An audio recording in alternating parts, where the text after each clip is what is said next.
Wrestling Mayhem Show. Since 2006, the pioneer in pro wrestling podcasting.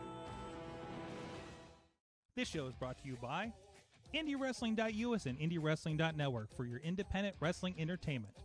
Slice on Broadway, supporting Pittsburgh podcasting with the perfect pepperoni pizza. Just wait, just wait, just wait, just wait, just wait. Wait for the perfect time, then attack. Don't give up what you want, take it back. Wait for the perfect time, then attack. Do what you got to do, make it last. It is the Wrestling Mayhem Show 882, where we talk about professionalized wrestling and make mouth sounds. I'm Mike Sorg at Sorgatron on the Twitter and other social medias and Sorgatron Media Studios in Pittsburgh, Pennsylvania. And we have a hell of an unplanned show, overrunning show. Oh my God, we're like a half hour late. But we are here all over the place, all over the streams, wherever you want to be. And I need to get the feed up here so I can see what you guys are doing in the chat room. Hello on Facebook. Hello, Tina in Seattle. Hello, Dave Podner and everybody else hopping in there. We have first from oh man, it just broke me. Station, Hopewell Station, New York. He is the only Mayhemmer with a future endeavor letter from the WWE. He is Mad Mike. What? So close, Sorg. What? We're a junction. Junction, station, junction. Damn it! All I know is when I Hopewell Junction. What's your function?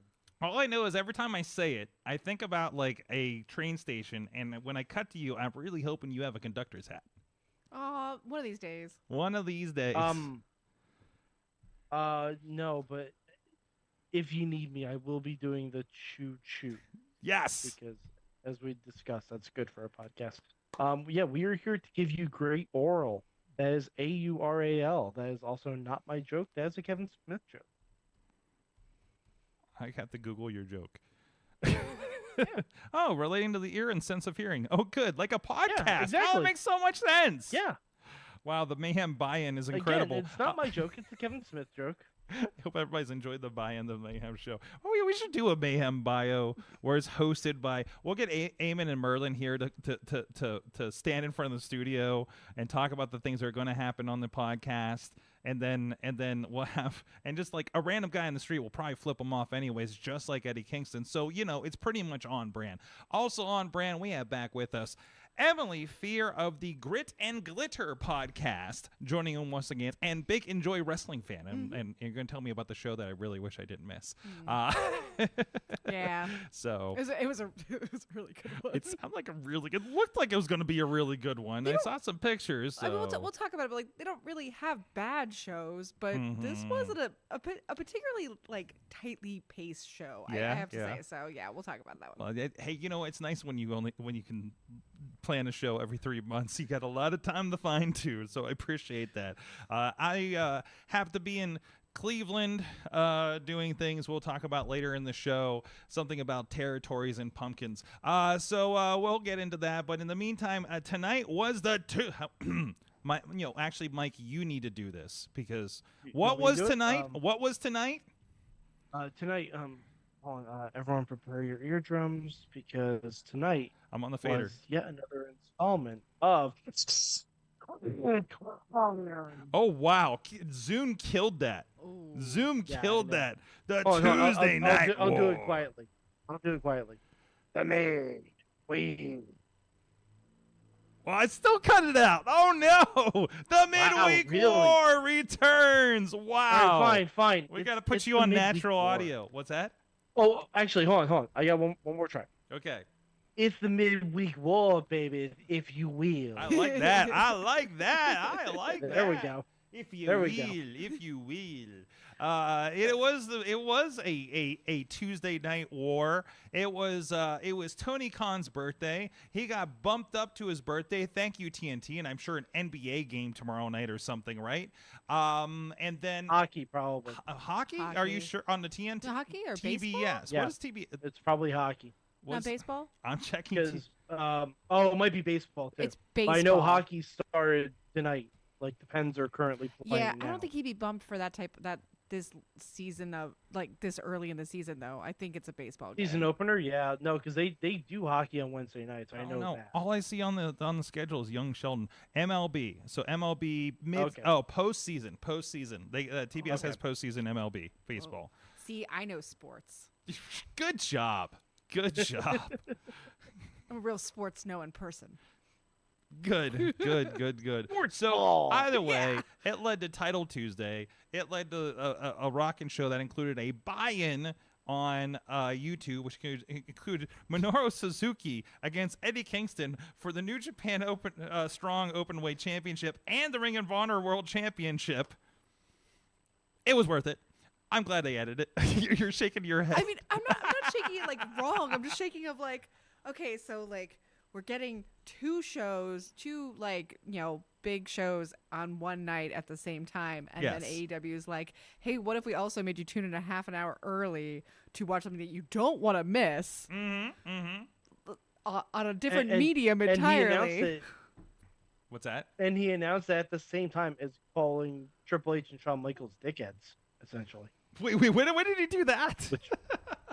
Wait, did you not see how unhinged Tony Khan was this morning? No. Like Yeah. was it on Twitter? Yeah, it was on Twitter. He called them bald assholes. Like Oh no. he was unhinged. And Somebody, I'm like, I saw somebody. dude, all this time and you still can't book a second women's match. So there was. I'm sorry, Emily. Go ahead. I mean, I'm just based on his tweeting today, his responses today. Someone gave him a little extra like powder on his cornflakes. Just saying. You know what? I'm watching, you know that gives new meaning to me because I'm watching the first. He hasn't slept since NXT announced it was going commercial free for the first half hour. Listen. I'm literally in the middle of watching the first season of Succession right now, and there's a lot of cocaine in the part I'm at right now. So this really kind of jives with me today. Well, and I just watched Cocaine Bear yesterday for the first time, Yes, and you're like, is this a Tony Khan documentary? which is a movie that will make you simultaneously be afraid of and want to do cocaine a lot. Right? Did I see anything involving cocaine? Or did you just do some I watched cocaine? an episode of Archer. Oh, that has a lot of counts. It has a lot of cocaine. Average yeah. episode of Yeah. Archer has at least 2 instances of cocaine use. Oh yeah, especially those early seasons. Thank you all. I'm really looking right now. So where's the unhinged part? Wrestling tomorrow. You know what? I don't know. Do you think people write He the just tweets? posted a screenshot that said bald asshole when some Oh my website God, he called did. Yeah, he did. What the hell? I'm like, all right, Right. dude. Oh, and it's a response Whatever. to And then someone- it's a response to Nick Houseman of all people. Triple H and Shawn Michaels look to send Tony Khan a message. I have a message for which, them. again, Bald wasn't- asshole. What is happening? Listen. Yeah. Wait. Roll back. We are all, I think everybody here, we all come from watching an era where Eric Bischoff rolled out on a motorcycle and challenged Vince McMahon to a fight. Correct? We all witnessed this, right? Yep. Absolutely. I don't hate this. I really don't hate this at all. I'm really glad social media didn't exist during the Yeah, sure about that. I'm really, really happy. Also, this was a great week for Twitter to roll out. We're going to eliminate headlines from everything because I literally saw this tweet and didn't know it was a fucking article. Triple H and Shawn Michaels looked to send Tony Khan a message, just a picture of them crossing their arms for some reason. You know, you don't want to click on it. It's like, oh, great, it's going to be an image, and it's actually like a fucking article. So, like, what the fuck, guys? So see our awesome cast group for some shares about why this is a very wrong, bad thing. But anyways, basically, here's the fun part, wrestling fans. You can take any article and it has the embedded image and write whatever you want at the top of it. Happy Misinformation Day. Enjoy. It's so appalling from an information professional standpoint. Yes. This is your livelihood here. It is like there's no reason to it. There's absolutely no use to it. It makes it less accessible. It makes it less decipherable. It is. You're right. It's a magnet for misinformation and misdirection. Or I don't click on the article. Because I have no idea that I'm looking at an article because it's just an image. You don't entirely know if it's going to be leading you to anything or not. Welcome to Accidental Awesome Cast. Well, at least the writer's strike is back, so I can get my news from John Oliver and Seth Meyers. Yeah, that started, and I immediately got sad. Anyways, okay, so otherwise Tony just kind of being an unhinged. Listen, it says, Mike, can't you give him a break? It's his birthday. Yeah, this It's is also Mike's fault. Ilya Dragunov's birthday, and he didn't go off like a fucking maniac. Well, I mean, he did wait. when Dom slapped him in the face. I was gonna say it's kind of his job. That wasn't good. It's kind of his job to go off like a maniac. He I mean, gets that's to kind of work- his brand. Yeah, he gets to work it out in Yes. like a physical form. What can Tony Khan do? Tony Fist Khan's like, pump real hard. Yes. Tony just like did a ton of lines. I have a gif of Tony Khan when he had to do the Shazam promo that I just use on occasion because it's just like when he had to say Shazam like 7 times in a promotional segment, and I feel like that's the only way that Tony Khan can channel any catharsis that is not blowing off steam on the internet. And I love it. so I love it. you should just say like One of my Shazam. one of my favorite things is one of my buddies. Every time Tony Khan has a promo, he watches the promo back and times how long the promo is, and then counts how many times Tony blinks. Kind of the blink the minute ratio going on there. Yeah. I get it. In get the it. Shazam it's promotional lower me- than you. It's lower than you think. In the Shazam promotional message, he does not blink. Yes. Didn't they do a match like sponsored by Shazam? That was like some Yes. big deal. And so the promotional message was like the lead into it, and he doesn't blink. He maybe blinks once at the very beginning, and that's it. Yeah, that movie didn't do too well, so it didn't really work, did it? So Sorry, Tony Khan. He put his all into it. he did put his all All into it, into and I just think, man, I don't think the rest He of Warner put Brothers his did. all into it. All in. Yeah. By the way, by the way, big fan of Shazam 2. Watch it. There's this unicorn thing that's Wait, really Shazam hilarious. 2? Yeah, Oh, I didn't. Yeah. that was the movie. second It was good. Shazam. Fury of the Gods. Yeah. Okay. Okay. Wait. It's great. It has Helen Mirren as a Mhm. villain. Wait, have you seen the first Shazam? How are you with superhero movies? I saw a Black Panther once. How are you with Zachary Levi, other than personal commentary? I was gonna say, isn't I realized that was a loaded question. Sorry about that one. Isn't he kind of a nerd? I mean, I was a Chuck fan, so I mean, that led into Who that. wasn't? I mean, yeah, come on. Come come on, Chuck and that guy and the things. What? I don't remember anything about Chuck other than he was like a spy, but not a spy. Cake was the intro. Yvonne, what's her face was the girl in it, and who else showed up in it? What's that?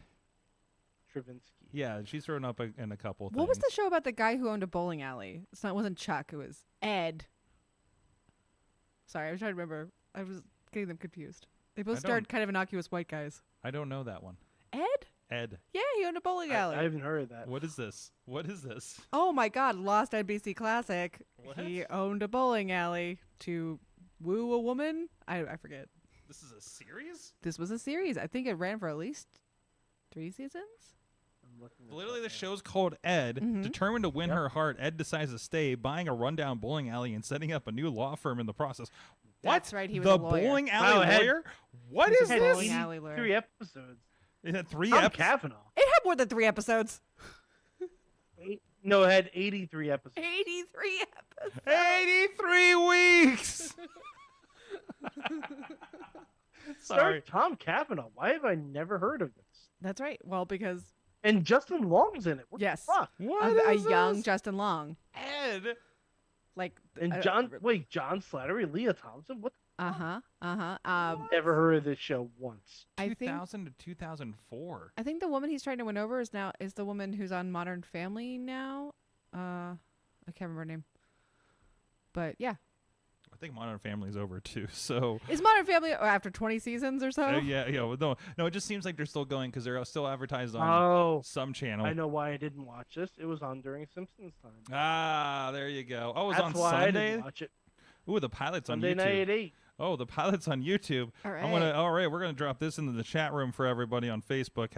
Enjoy Welcome with to that. our live watch along of Yeah. the series Ed. All right, Edcast. Welcome to Edcast. I'm the What only one who remembers this show apparently. Yeah, this is like I felt like I was the only one that remembered the tag team pilot with Roddy Piper and Jesse Ventura. I'm like randomly I watched that, so I was like, oh hey, I know what Roddy Piper is. Didn't Let's they go. mock that in Major League 2? I think what did they? Did they? Yeah, there was a fake TV show with Willie Mays Hayes and Jesse Ventura. Oh my God, you're totally right, Mike. Yeah, Oh wow. it was called like Double Player. No, it was something even lamer than that. No, it was something lamer Oh. than that. Yeah. Oh, alright, man. I'm I looking actually- it up now. I have seen Major League 2 way more than I've seen the original Major League because Major League 2 was the one that they played on HBO a lot at a certain era, and so I watched it several times. It was called Black Hammer and White Black Lightning. Hammer White Lightning. That's even better. What That's is perfect. happening right now? All right. That's what happens when you Anyways, don't plan your show.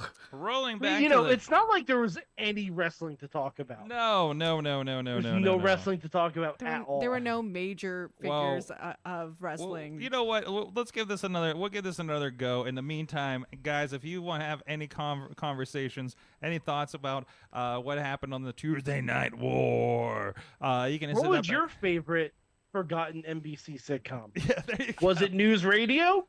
We'll never know That's- unless you tell us. That's not forgotten, right? Yeah, sometimes some people forget. Oh wait, some people have bad memories. But it needs resurrected like everything else. No, but you can let us know about your favorite dead sitcom at that email address. Good times. Good times at WrestlingMayhemShow.com. And you can also hit us up on all the social medias, Wrestling Mayhem Show or at Mayhem Show on all those places. We do have a great Facebook group where a lot of people sharing throughout the week. And we do have a Patreon as well. Thank you, everybody that's... and we're live here every Tuesday-ish. Let's say no. We're live every Tuesday, 10-ish, depending on whatever the hell is happening with wrestling that night. Sometimes we'll run a little bit later. Don't blame us. Blame wrestling. That's right. They're encroaching on our territory. And anyways, thank you to our Patreon supporters at patreon.com/Wrestling Mayhem Show. Our friends at the Fan Show level, Bo Diggity. Woo! As I don't know why we slow-moed it today. Ed Berg, Team Hammerfist, and Bobby F. J. Town, who got a name drop on AwesomeCast today, by the way. And Poppy Club level, our friends Dave Profmont Potter, spouse of Rooster Early Affair at roosterearlyaffair.com, and Rats in a Trench Coat, Tony Kincaid. At the Pizza Club level, Doc Remedy, and The Riz, and Lance Fisher. And at the manager level, Bradley. You guys can support the show at patreon.com/Wrestling Mayhem Show. I think I'm going to talk with Mike about what I've watched so far of Succession, and and the first episode of Loki. And the pilot Oh, of Ed. I've seen one of those. And things. we'll watch Ed. we will watch Ed. Apparently. It's a card subject to change for Patreon. Anyways. So let's go back to it. You watched NXT. You checked in on AEW. Emily watched the last bit of both shows with me. What did you say? I love on your Twitter is like a lot of asking, and why is he here? Yeah. Well, because Sorg was nice to put it as I was helping to sort things out, but my way of sorting things out is, what's he doing here? What's the point of this? I don't know what is his mission here? I don't know the explanation of why the Undertaker really came out, how that was instigated or anything like that. I missed that part. Well, you see, Braun called himself a badass. Oh, yes. Like Sorg, we had WrestleQuest on last week. That's like a summoning thing. that is like a summoning. If you call yourself a badass, the actual badass is gonna show up. Mm-hmm. Does this work That's for just anyone? how that works. Does this work for like everybody, like non-wrestlers too? Can we just summon the Undertaker? I think you have to have a wrestling themed microphone. You have to be in a wrestling ring. That too. And the sound guy is ready to go and doesn't play the wrong music for Sami Zayn. Once again, glad to know those things happen at that level as well. So, you guys didn't miss, what was it? Sami Zayn's heel music played when they came out for the promo yesterday. It was a combo theme with him and Owens. Mm-hmm. I thought it was a combination of their two themes. Yeah, until they both were like, what the hell? So, Yeah. they were visibly like confused by the situation. So, but anyways, what was I getting at? So I thought, yeah, go ahead. Yeet. Yeah, well, we'll get to that too. I thought this show was interesting. Here's my general view on it. Well, first of all, I had a very interesting experience because I went to pull both of them up, and I went to pull up the TBS channel on the cable app that I use, and it told me I was not allowed to stream on this device. So I found other means to, and by the way, legitimate means. I paid for it to watch AEW tonight. And I will tell you, I'm going to put this aside. I think I put this in the Discord. So if you have the opportunity to watch an international feed through completely legal means of tunneling yourself, swimming across the ocean to watch it in England, etc., I recommend it. One, you don't get ads repeatedly for Big Bang Theory that drive me fucking insane, and then or telling me how my libido's down. Thanks, all those commercials. And when you go to picture-in-picture, it doesn't go away. In fact, when Don Callis and Takeshita are doing the Sammy Guevara card thing, you have a running commentary by Excalibur and Taz, which ends in Taz asking, "Why didn't they just say all this stuff?" And Excalibur saying, "Because in America, this is in a picture-in-picture during a commercial." Taz.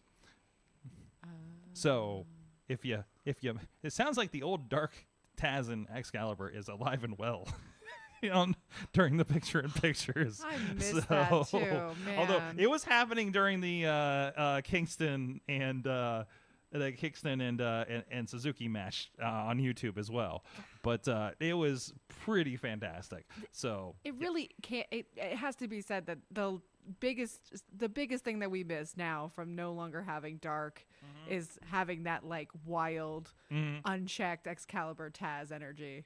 I do appreciate Ian and Caprice though on a Yeah. bigger stage and more cohesive and not on basic over the air stuff that Mike can't get in his region. So anyways, my general, it was a good NXT show, sprinkled in of course with the stars, and then it also illustrates the WWE problem where I felt like I could put it on the side and listen to WWE like a podcast because there was a lot of talking while I watched the action on AEW.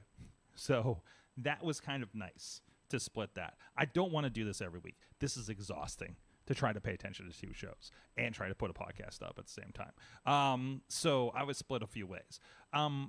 Both shows were a lot of fun. I still feel like the NXT show was like, and here's a lot of stars for reasons that no real reason that we're going to tell you about. So, Wait, I disagree with that. what was the reasoning for everybody coming on the show this week? Okay, well, In story. Cody Rhodes was on to announce that the tournament named after his father is coming back. Okay. And became That's reason commissioner for the enough for night. me. And became commissioner for the night. Okay. Yeah. That's reason enough for me. Why was John Cena there? No. Because Carmelo Hayes called him last week and asked him for advice. They're both Boston boys. They both have a similar background. And Cena said he'd be in his corner. I do appreciate Mike tying this together for me for things that I might have missed. I asked why, and I'm getting reasons. I mean, it is like 7 hours of television every week. It's hard to get all the details. So I'm glad Mike is a very detail-oriented watcher of the WWE product, so he can pull this together like for me. I should get paid for it or something. Yeah, almost like you should watch wrestling like it's your job. Almost like. Yeah. Almost like it. Okay. So thank you. So there were like reasons. So do you have any other? We explained that the Undertaker's summoning. Yes. Which he's the Undertaker. It makes sense. And we have Plus, kind it's of spooky season. You're gonna summon a demon at some. But we didn't summon the spooky Well, yeah, I one. was gonna say we summoned like lame. Whoa, Undertaker. whoa. I'm sorry, but he's like not. I'm sorry. I'm sorry. He's not as cool. He's just not. I'm sorry. He's not as cool in that. Sorry, we can't gimmick. ask him way back here. No, that's it. That's the line. Come Okay. on. All right. Maybe No, when I'm he was younger, I'm but like kidding, I'm now, like full I'm- Undertaker I'm- mode. He's so much Well, now, cooler. I say now he just reminds me of my dad biking. So, Well, which is Right. not to be fair, terrible. I mean, my dad was fucking cool. Okay. The bike doesn't have as much gravitas inside an automobile. So I'll give you that. I bet that sucked for the audience. I hate it when I'll give you that. I hate it when it revs two doors. I mean, I can't. Well, it's a Harley, so I kind of love it. But like it's a big thing when it's like 2 doors down in my neighborhood, right? You imagine being in that echo chamber of the performance center with like 100 fans or whatever that they fit in there. You know, like that's got to be terrible. There's a reason we do this I would outside. say though, for the amount of people they had in there, it sounded like 10,000. Mm-hmm. it was That crowd loud. was. I don't know. I think there's a little bit. hot. I think NXT has a practice of sweetening the crowd a little bit. So, you know, because I can't imagine it's think that they loud need all it the time in tonight. there. Maybe. I don't think they needed it tonight. You heard those holy shit chants, or well, you heard the first half of them. Yeah, we heard some of that. Yeah. So, man, WWE's like dedication to the mute button is That's not WWE. That's the networks. well, yeah. Okay. It's the networks, and it's weird because it's a USA Network thing. Are you sure it's the networks? Absolutely You- positive. Okay. You can confirm that. Okay. It's them and Fox. Is that well? I Fox has understand added Fox that too. doing it. I understand Fox doing because they're network. They have FCC to worry about. They have to do it. They can't let that shit out there, You right? said you can't say shit on USA. That's USA's choice at that point because these chants used to happen before, and they would Yeah, go which with is weird because then they'll show Chucky, and Chucky says fucking everything. Yeah. it. Yeah. Right. But I think it's just Yeah. Somebody made a Context. choice at some point. Somebody somewhere had a meeting. Okay. They were like, we don't need that word shit on our No. on our popular show Burn Notice. Well, We don't need it on the If popular. we don't let Bruce Campbell say it, you ain't saying it, John Cena. We don't let our former princess Meghan Markle say it on our popular television show Suits. So no, we're not gonna let you, Mr. Wrestling Men, say it either. Got good enough for Burn Notice? Not good for you. For burn notice. What is on USA these days? I don't even know like what people watch on there. That's not like ever since Suits and Bird Notice went away. I literally don't know. What was the one about the guy who lied his way? Psych. Well, that's not on there anymore. no, that's not. They had the on there movies anymore. on Peacock. I'm all out of ideas here. Yeah, a lot of ideas. My USA don't know. knowledge is like 90s like silk I stockings I and don't- I don't the know if bikes they one. have any original programming. I mean, they got Chucky, but that They came have Chucky, over. they have, like, Armageddon, Big D. They got a lot of Brave reality Alaska shows. or some shit. Yeah, they got a lot of. Aw. They went reality show. They have a pretty lot hard. of SVU. Yes. They run a lot. There's some straight up Steve Austin, Ms. and Mrs. are listed on here. They have Chicago PD, Chicago Med, Chicago But Comptroller. that's all They have a lot of the youth comptroller. That's all reruns though, aren't they? That's all syndicated, Yes, right? they're all so Chicago Sewage and Plumbing. Chicago. they have a smattering of Law and Orders, some NCISs, and then I don't know. It's confusing because you go to USA Network and you get stuff for every other station, including Peacock on here. So there's that. Like they're really kind of breaking down these station identities, I guess. Anyways, what Peacock preview?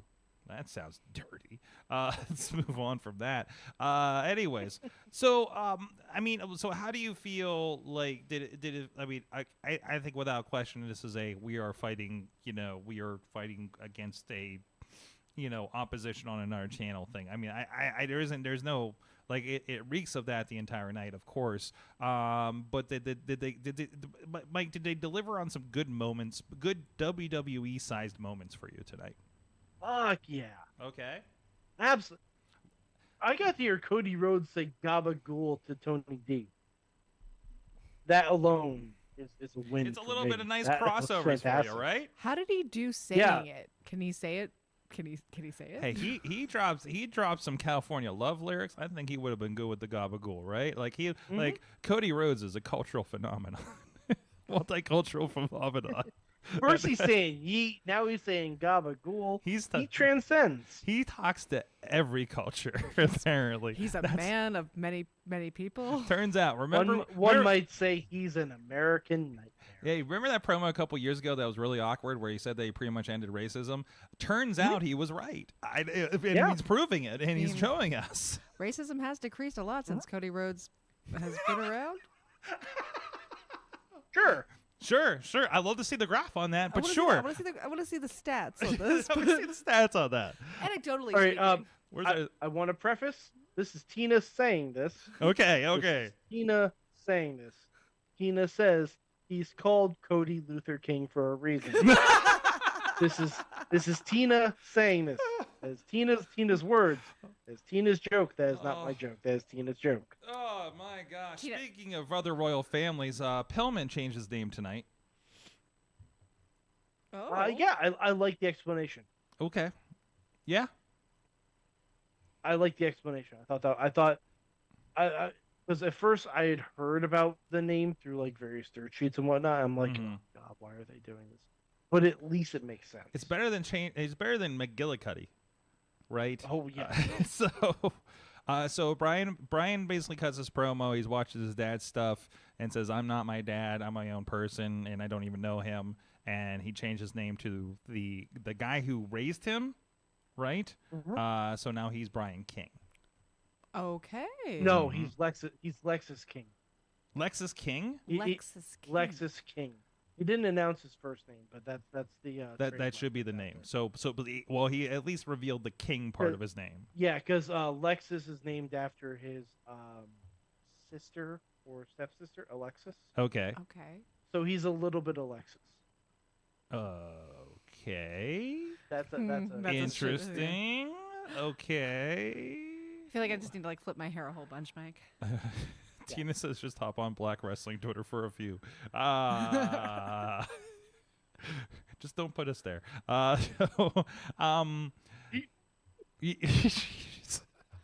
By going to the do way, a super cut. whenever there's a pause, I'm just going to insert yeet. I'm going to do a super cut of Yeats and just release it as a TikTok and see what happens, Mike.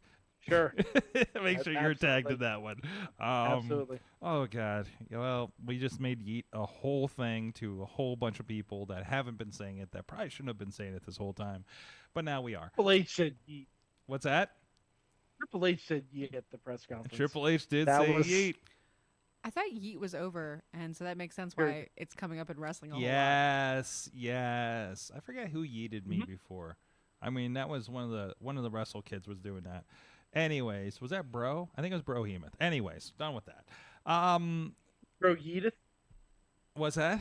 Bro Yeeteth? Bro Yeeteth. Bro, Yeeteth. Oh man, I hope he watches this and I see him Thursday. That was really fine work, Mike. Mm-hmm. Tear to my eye. Mm-hmm. Mm-hmm. Absolutely. Oh man. Oh, I also really liked the backstage skit with Carmelo, Trick, and Cena. Okay. Because we're slowly turning Carmelo heel, Mm-hmm. and Trick is getting much more popular. Mm-hmm. Mm-hmm. And I think I Carmelo like works how- better as a heel, though. Yeah, I'd say so. I think Trick. I think they're not surprised, but I think they're surprised with how big Trick is getting as a face. Mm-hmm. Mm-hmm. Like the whoop that Trick, Mm-hmm. that's a catchy chant. Mm-hmm. Yeah. And Mello didn't really have a catchy chant. No, but he got the reactions and he got people Oh responding. yeah, he got the reaction, but like when he Dom was- comes out and everyone goes whoop that Trick, yes. I'm I like, mean, okay. Carmelo Very is good. really big on the Tina scale. That I could tell every week. So, yeah, that's my scale. So, yeah, no. So, you think we're gonna have a breakup and feud between them eventually? I think so. I Mhm. think so. Yeah. Yeah, because they had a little bit of like, because between him winning and then the other guy losing the belt, and there was a little bit like I think Carmelo had something like, because somebody was taken on had beat Trick, and he's like you're not gonna beat me like you did this guy, and it really kind of like threw him under the bus. That was Ilya. Yeah, it was Ilya, right? Yeah. So Yeah. like there've been seeds for the last few weeks, so that's been kind of nice. So we'll see what Yeah, probably and- by the time we get to Deadline. deadline. Thank you. So, big announcement: Shotzi coming back for Halloween Havoc host Mhm. with Scarlett. That's awesome. Mm-hmm. Oh, what a good idea. Yes. Mm-hmm. Those Shotzi Have- hosted have you Halloween guys shows were seen- so good. What's that, Mike? Have you guys seen their Ghost Adventures? No. You told me about this, but I remember the music video they did with somebody, like last With or Halloween or so. what's her name from AEW? She's in AEW now. She was flirting with Anthony Bowens.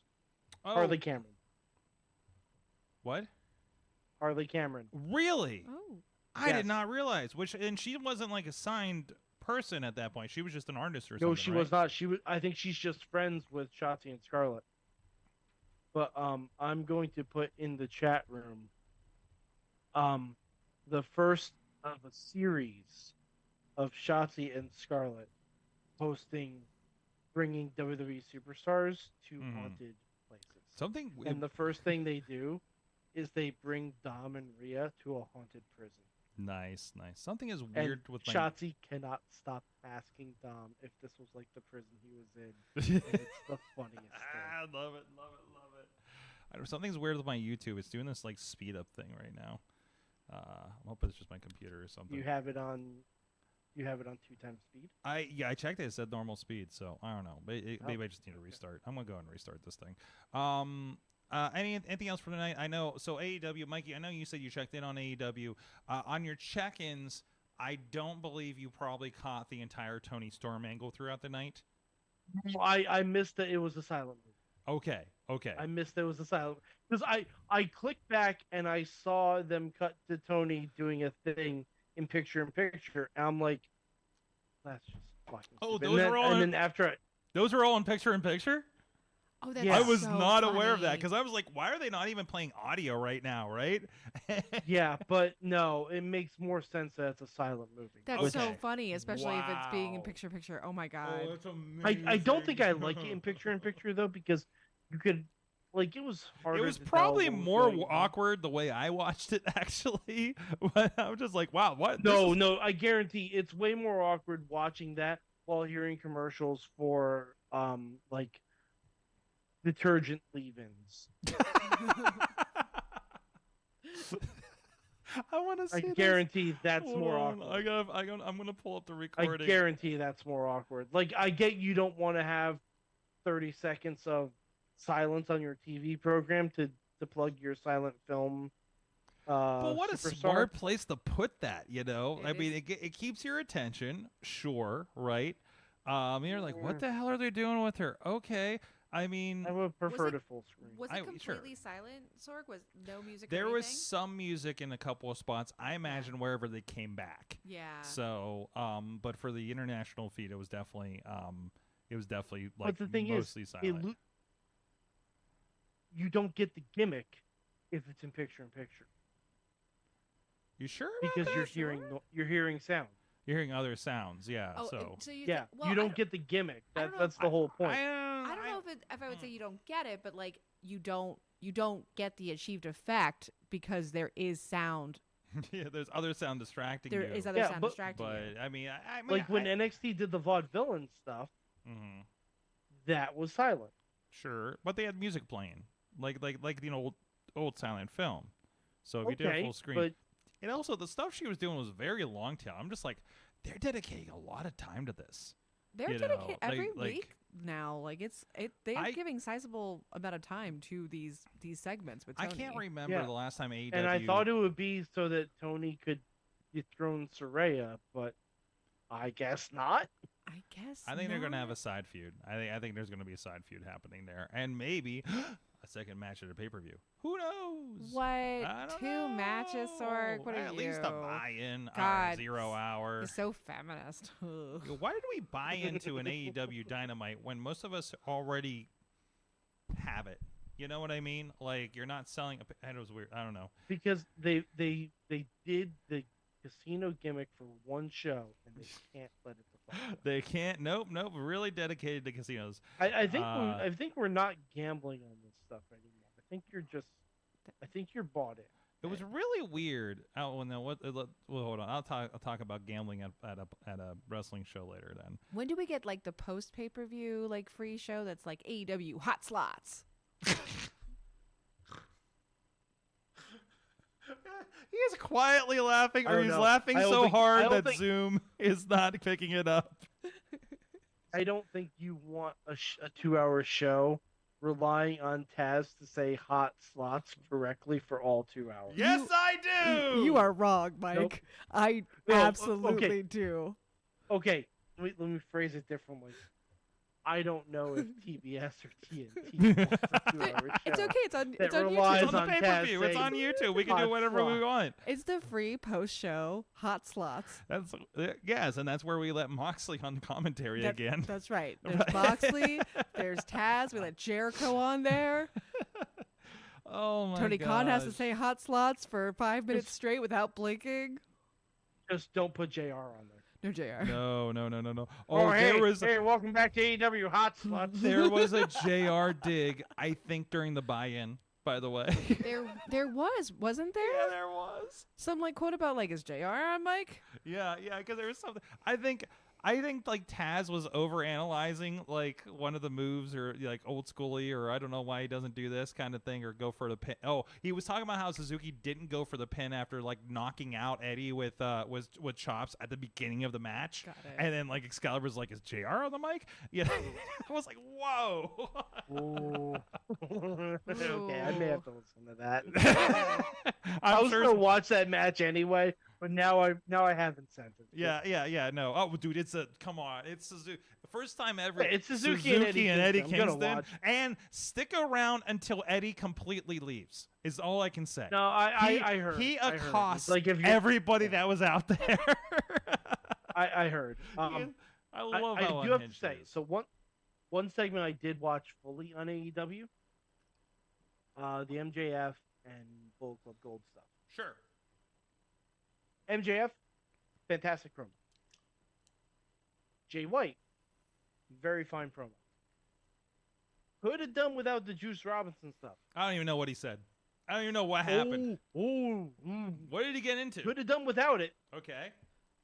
He pulled out the roll of quarters that he usually uses Mm-hmm. and says that was for Max, and he wrote Max's name on it. Mm-hmm. During this week, probably not the best thing to do with everything going on. Oh, but it is a reference to a story Max was told. No, I I'm believe. aware. I'm Yes. aware of what it's referencing. Yes. I know it's within story. I know it's within gimmick. I don't fucking care. Yeah, that's. I don't care. Like Yeah, that was real bad timing on that one. that's Undertaker Muhammad Hassan level Yeah, tomfoolery. that That's is- what that is. I mean, I don't know how much any of this gets pre-approved, but you would have thought someone would have been, if anyone knew this was going to happen, someone would have been like, hey, maybe not this week. Maybe this is. They don't vet.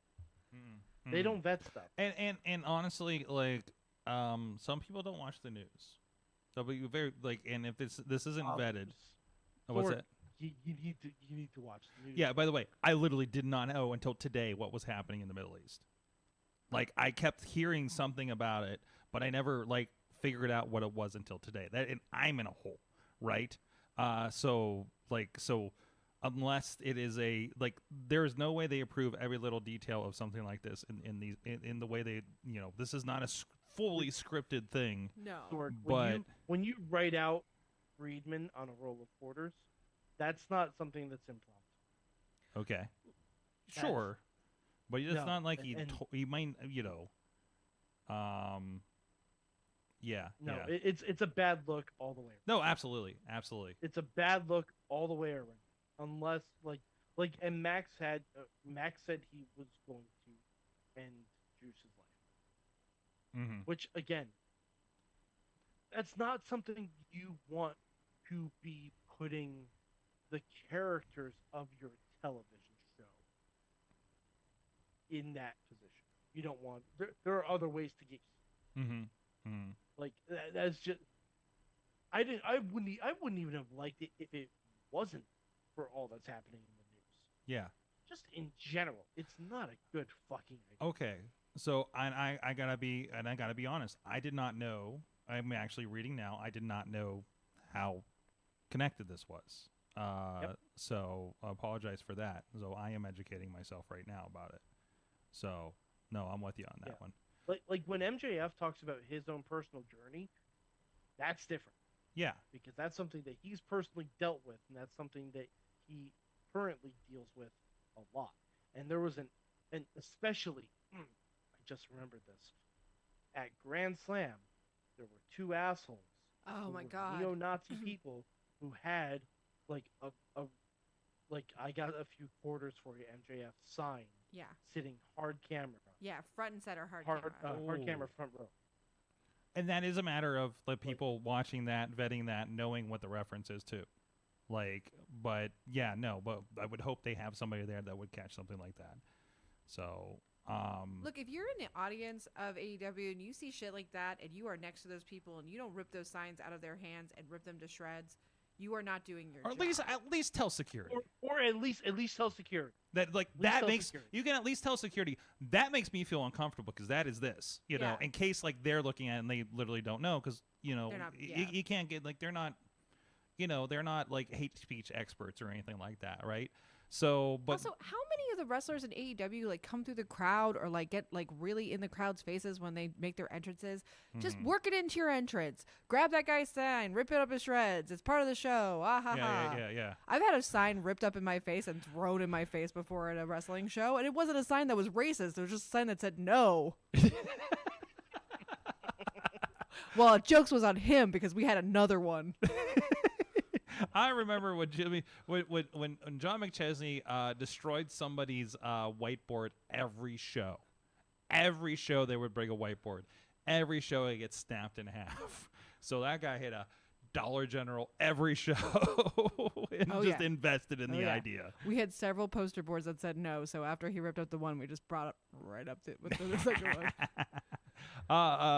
Speaking of signs, I did not catch what the sign said, but Saraya ripped up a sign, and Excalibur was like, that poor guy. He spent all that time on that sign. All he wanted was such and such game to come back from the Sega Saturn. So that's gonna make Botchamania. So that was fun. Yeah, no, that's terrible. So why is this on? Well, the thing that's talking about is on awfulannouncing.com. So thank you for that. So, anyways, so there's that. Anything else from the Thursday Night War that we need to touch on, guys? Anything else that stuck out? New champions all around on AEW, of course. Oh, what all changed hands? We know Yeah, that Sheeta's now. So, Sheeta. yeah, Sheeta is the 3-time women's wrestling champion. That makes sense because I know Saraya was having some health issues. I think that's why she wasn't around for she wasn't around a lot before Grand Slam, or I'm sorry, All In London, and then she hasn't been around a lot since. So I bet it was connected to that. But see, if that's the case, why not give it to Tony Storm? Because it's that not. you're currently pushing and has. Because you got another idea for that. Because you don't know what the other idea for that is. Slapping There's no idea for Sheeta is slapping a championship on her. You think that's what needs to happen with what's happening here? Honestly, Yes. I'm kind of relieved that they didn't do that, Mike, because what they're doing with Tony right now is so brilliant and works so well. Doesn't need and a belt. I don't really want a belt story in there yet. I like that it doesn't have a direct belt story. Instead, we're just getting this like kind of deranged side story with her that is like every bit the I character want her to treat the belt like an Oscar. Oh, I do too. We'll get there, but she needs to have her her build up campaign to get it. Yes. And that's I don't trust them enough to do that. I know. I don't trust them enough to do it either, Mike. And I'm really sorry, but I want it. No, trust me. I would love a 6-month storyline where Tony Storm goes completely insane and eventually wins the belt and says, "You like me, really like me." But I don't have trust in them at all. I just That want they're her going to follow through. to evolve into Joan Crawford-esque levels of yeah. hysteria and campaigning to get the belt essentially. And I want them to essentially do whatever happened to Baby Saraya. That's what I want. That's what I need to happen. it's so good. This is just the final. I want RJ City as her official manager. Well, RJ City, there's no. Sorg and I were talking about this before the show, but there's no doubt that RJ City is the one who is writing this gimmick, right? There's no doubt. He's behind. This is his brainchild completely. Absolutely. It has his sense of humor and reference points all over Especially since he was in the interview segments leading into this. It's just oh, this is a collaboration, and this has his fingerprints all over And it. he's not her manager. He's her publicist. Yeah. Or her personal journalist, essentially, personal interviewer, stars had back in the day. They were publicists. They were Hollywood stars in the Hollywood system years. They had personal journalists who followed them around and interviewed them. What did you just throw behind yourself? My heart. I just saw something go over your shoulder. I was is that throwing salt on your shoulder? Are you trying to ward off evil spirits? I always keep a hair elastic around my wrist, and that was it. It got wild. He doesn't want to accidentally summon the Undertaker. Because I was. Yeah. I don't want to add it accidentally. I don't know what that summons, but I don't think we have the insurance for it. I don't know what famous wrestler is famous for tying up their hair. Actually, a lot of them. Lou Albano? A lot of them, but I'd say Sonya Deville. Oh, I'll summon. Put your hair up and square up. All right, I'll do that. I'll summon that. I'll summon Sonya Deville. Hey, I found it. Hey! She summoned her hair tie back. Well, you guys can... Sonya Deville, thank you. You can see who gets summoned over on IndieWrestling.network, IndieWrestling.us. It's a big stream week here, and realize I didn't book anybody on any of these shows. We got Thursday night fights free across all the streaming platforms, IndieWrestling.us, as well as we have exclusive to IndieWrestling.network and ringside members on the IndieWrestling.us YouTube channel. We will have this weekend RWA's Bloody Harvest, as well as VCW's Go Big or Go Home. The VCW show is featuring Ricardo Rodriguez against Facade. And actually, Facade will be joining us tomorrow on Extra Life, streaming on everywhere we stream from Sorgatron Media.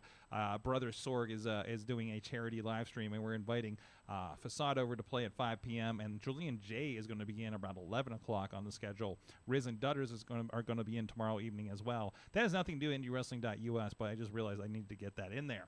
But of course, a lot of great stuff going on there. John McChesney and J-Rock going at it. The Rev Ron Hunt is going to defend his championship. There's a crazy 5-way with a lot of friends of the show as well. And of course, I believe Super Oprah is booked against Danny Moe for Sunday's VCW show. So if you're part of the network, get your free trial on IndieWrestling.network, or go ahead and sign up on the YouTube page as well.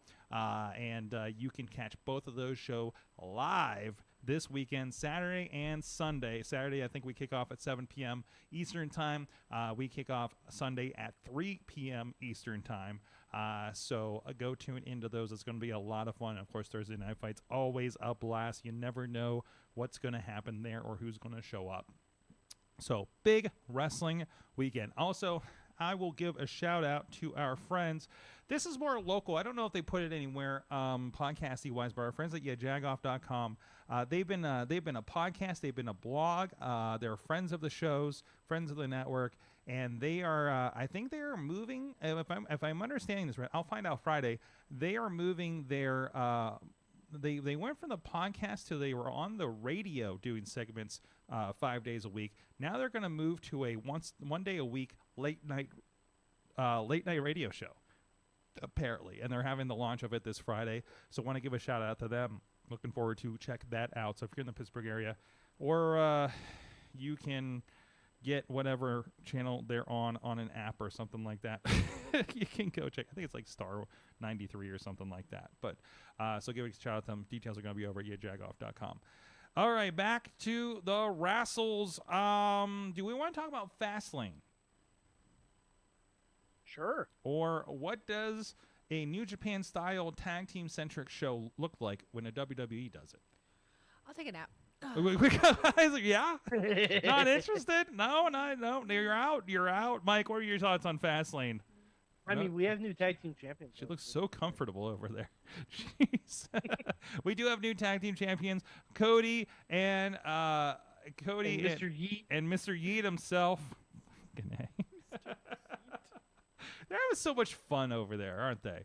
So much fun over there. They were having a lot of libations on the bus. Oh my gosh! After that win, that was these clips. I have to say, if you haven't seen the post-show press conference with Cody and Jay, WWE separated out that part of the press Oh, conference. fantastic! It's about 16 minutes, isn't it? It's about 16 minutes. You have to watch it. I watched a lot of the clips and the super cuts and everything. Imagine how awkward everyone felt with the CM Punk schmoz, but everyone was also having the opposite of the amount of fun that produced. And like the only thing it needed was Cody, like within that 16 minutes, just housing an entire Pizza Hut pizza. That's the only thing that needs. Going to town on some dry carbs. Yes. Oh, jeez. God, it was fantastic. Oh man, I'm glad they're creating moments with these. They're unhinged in their own way, and I appreciate that. No, absolutely. And then Triple H said, "Yeet." Yes. I love it when Triple H I appreciate when Triple H appreciates something, and this is something where I'm reading reports today about how Triple H is probably completely in charge of creative and stuff like that, and I feel like we can tell. Oh, you can tell because all of the way was on Raw. You can tell. Indy, Candice, Gargano, and Ciampa were all on Raw. Oh, and there was a Glorious Bomb this week. Did you see this? Yes, I did. The Glorious Bomb is back. Bobby Roode, baby. I don't know if he's in Bobby creative Roode. now or whatever, but I'm just so happy that all of them have transcended and are together, and everything is right in the world at this point, right? I'm just thinking in my head. And also, we're getting a lot of Tegan Knox, and I'm really on board. Well, because Triple H is he's having a great time just bringing back his hits, right? Yeah. He's like, you know what? It worked a couple years ago. I'm gonna bring it back, and everyone's gonna like it. And everything he's not wrong. Everything he built with these people in NXT was with the mission to get it to the main roster, right? This is what I want to see on the main roster. This is what I think the main roster will benefit from. And theoretically, that was what NXT always was right. for. But you would get up and you would have everybody look at this person that gets called up, because they liked them, got enough, somebody saw the match and brought it up, and then they'll look them up and down, not look at anything they did, and create something brand new for them, Karrion Kross, you know, and just like I don't know why they're here. You know, it's like I'm sorry, they're selling out NXT in Brooklyn for 3 years straight. There's no, I mean, there's so much evidence of this. There's so many yeah, examples. But the one that always sticks out of my mind, the one that I'm like, how do you not make money off of this man when you already had him on a proven on another one of your shows, was Keith Lee. Like the oh my God. boggling of Keith Lee Yep. from NXT to main roster. Like how? It was a gift. It was a gift wrapped for you. I Yep. I hope Keith Lee's contract with AEW expires soon. Because you think like Triple H will be like, give me I'll be honest. I kind of Yes. want to. I feel like that is a guy that will flourish on WWE with the right rocket strap, you know, given the chance and not Because being given. honestly, he's languishing in AEW. they're not doing anything with him No, right now, no. and they did, but also they kind of stuck him in like a tag situation for a long time, and Yep. But now there are. I am appreciating that they are bringing back around the issue with him and Shane Taylor from ROH. So that is interesting to me. sure, absolutely. And they're giving that some space. So. I loved that bizarro intergender multi-man tag match for the beginning of Wrestle. No, I was so psyched because I was like, this is weird and it's intergender and it's perfect, and what do we have these people in this match for? And this is great. A 5-on-5. Didn't get a chance intergender to match. watch that. Did they actually? Was it actually like intergender No, wrestling? it was mixed tag. It was mixed. Although It was mixed tag rules, but they did the thing where it was like it didn't stay mixed. Well, tag. it was fun. It was fun because there was also a 5-on-5. I think it's a setup for the Call Your Shot tournament for Bound for Glory, and it was like it was intergender, but there was like Jordan Grace was on one side, and there was like two other girls on the other side. So like it was like an uneven intergender, and of course they don't do the mixed tag rules. Well, around there Impact. they just Impact. They it's just straight Jordan Grace's. Oh, body Impact. There's no. Jordan Grace is just body slamming Brian Myers, you know, just straight up, you know. There it is. There, that's why. There you go. The Wrestle Dream. That's why they've lasted 1,000 episodes, baby. That's right. That's right.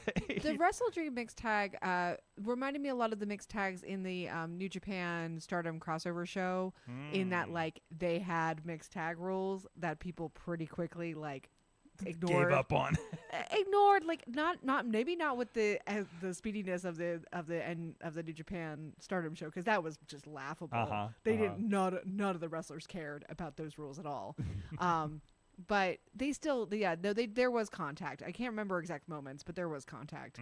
Not as much as I would have preferred, but definitely Also, there. like Athena's a badass. You tell Mercedes Martinez that she can't wrestle a man. Mercedes is a badass. Diamante's a badass. Like I would see them all slapping the taste out of anybody's I mean, mouth. Billy Starks was in that match, and Billy Starks was only wrestling males for the vast majority. A lot of female wrestlers training, but like in GCW, she was wrestling a ton of guys. Like she's wrestling a ton of guys all the time. Like none of these female wrestlers are not known for their intergender work. This match. Hold on, I'm gonna try to see if I can pull up the graphic for this match. It is like Eric Young, Jordan Grace, Desi Hit Squad, Bravo, Jake something. Oh, I'm sorry, Dango. Dango's in this. I think I messed that up. The other side is Shira, Kylan King, Jody Thread, Bully Ray, and Brian Myers. Like it's so off the wall, like this mix of people. And I'm like, this is fantastic. Let's go. And I think there's something about the That winner. just sounds like Mad Libs almost. I think the winner is to end up in a 5-way something next week, and like it's like a lethal lottery kind of thing, I guess. So anyways. Somebody did an Ahsoka 1986 TV intro. I have not watched Ahsoka, but I'll send this to you, Mike, okay? Sorry, I'm on YouTube, so I'm getting recommendations, and they're pretty good. Anyways, so back to Fastlane. Great last man standing match. I'm loving Evil Nakamura. That is like the evil. And they reference Nakamura is the guy that he was in Japan that got him here. It was said on commentary during the match, and my God, he is. That's right? I The really wish conniving- Nakamura won. of course, but man, I wish he won. I wish too, but I think there's room for a comeback on that, maybe down the road. But So also, Sorg, did you see what Nakamura used on Raw to Ricochet? What did he use? He hit Ricochet with a GTS. I noticed that. And, and You know what that means, you guys? Guess who's coming to Chicago? Kenta.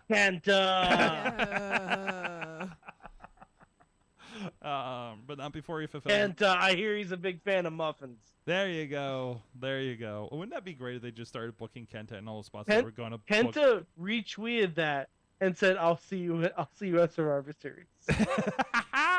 Yes. Kenta's great.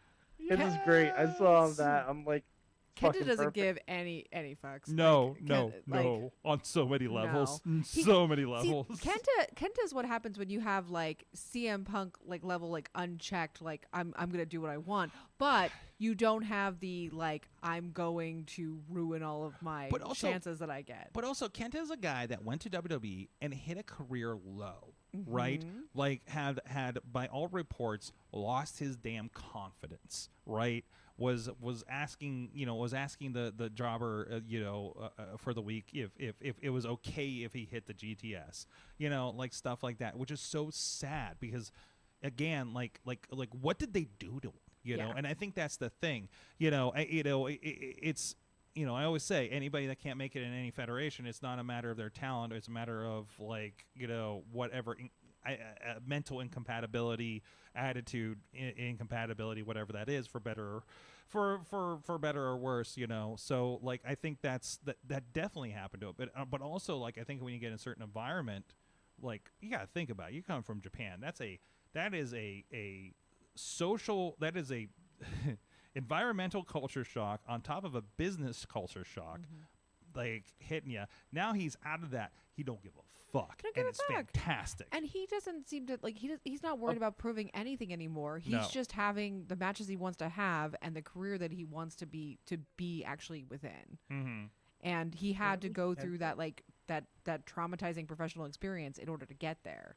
You don't get to the heights until you hit rock bottom. I think every damn biography that I've listened to, I've read, I've watched is like I remember Eric Bischoff. I couldn't pay the gas bill, and then he became an executive for WCW, right? Like, it's like, that's what makes them good at the top and appreciative at the top, right? And it's the people that get it early that turn into, like, wrecks, like friend of the show, Zach Gowen, right? Got it early, fell off the cliff, now he's living a good life, So, anyways. All right, on that note, hey, we're going to take a break, and then we're going to talk about some indie wrestling. Emily had some experiences. I had some production experiences that we can talk about here, with, including a little bit of news around some of that. So we will be right back after this.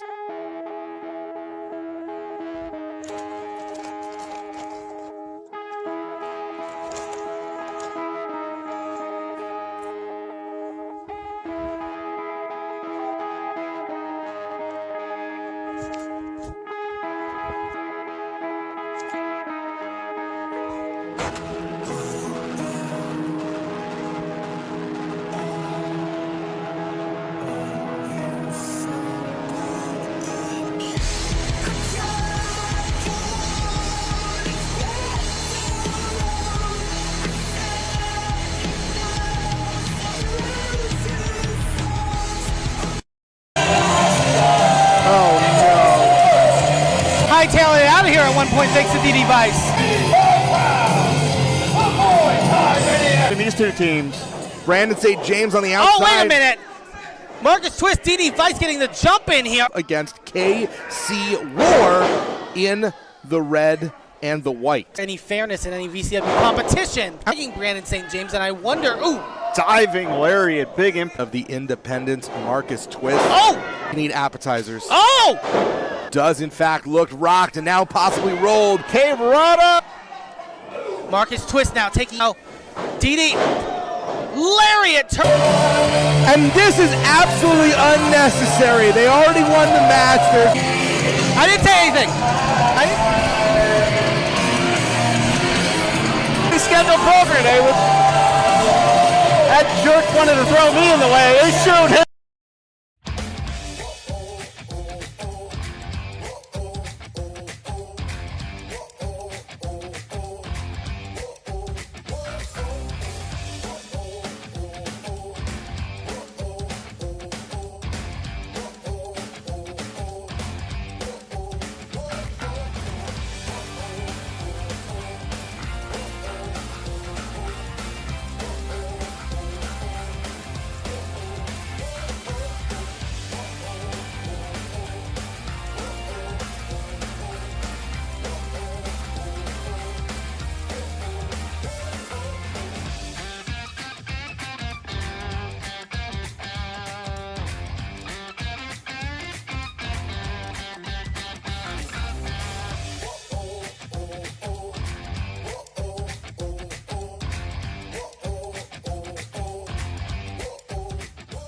My name is Jace Carr. I need a match right now. Bring me somebody. Go Wait a second! International superstar facade.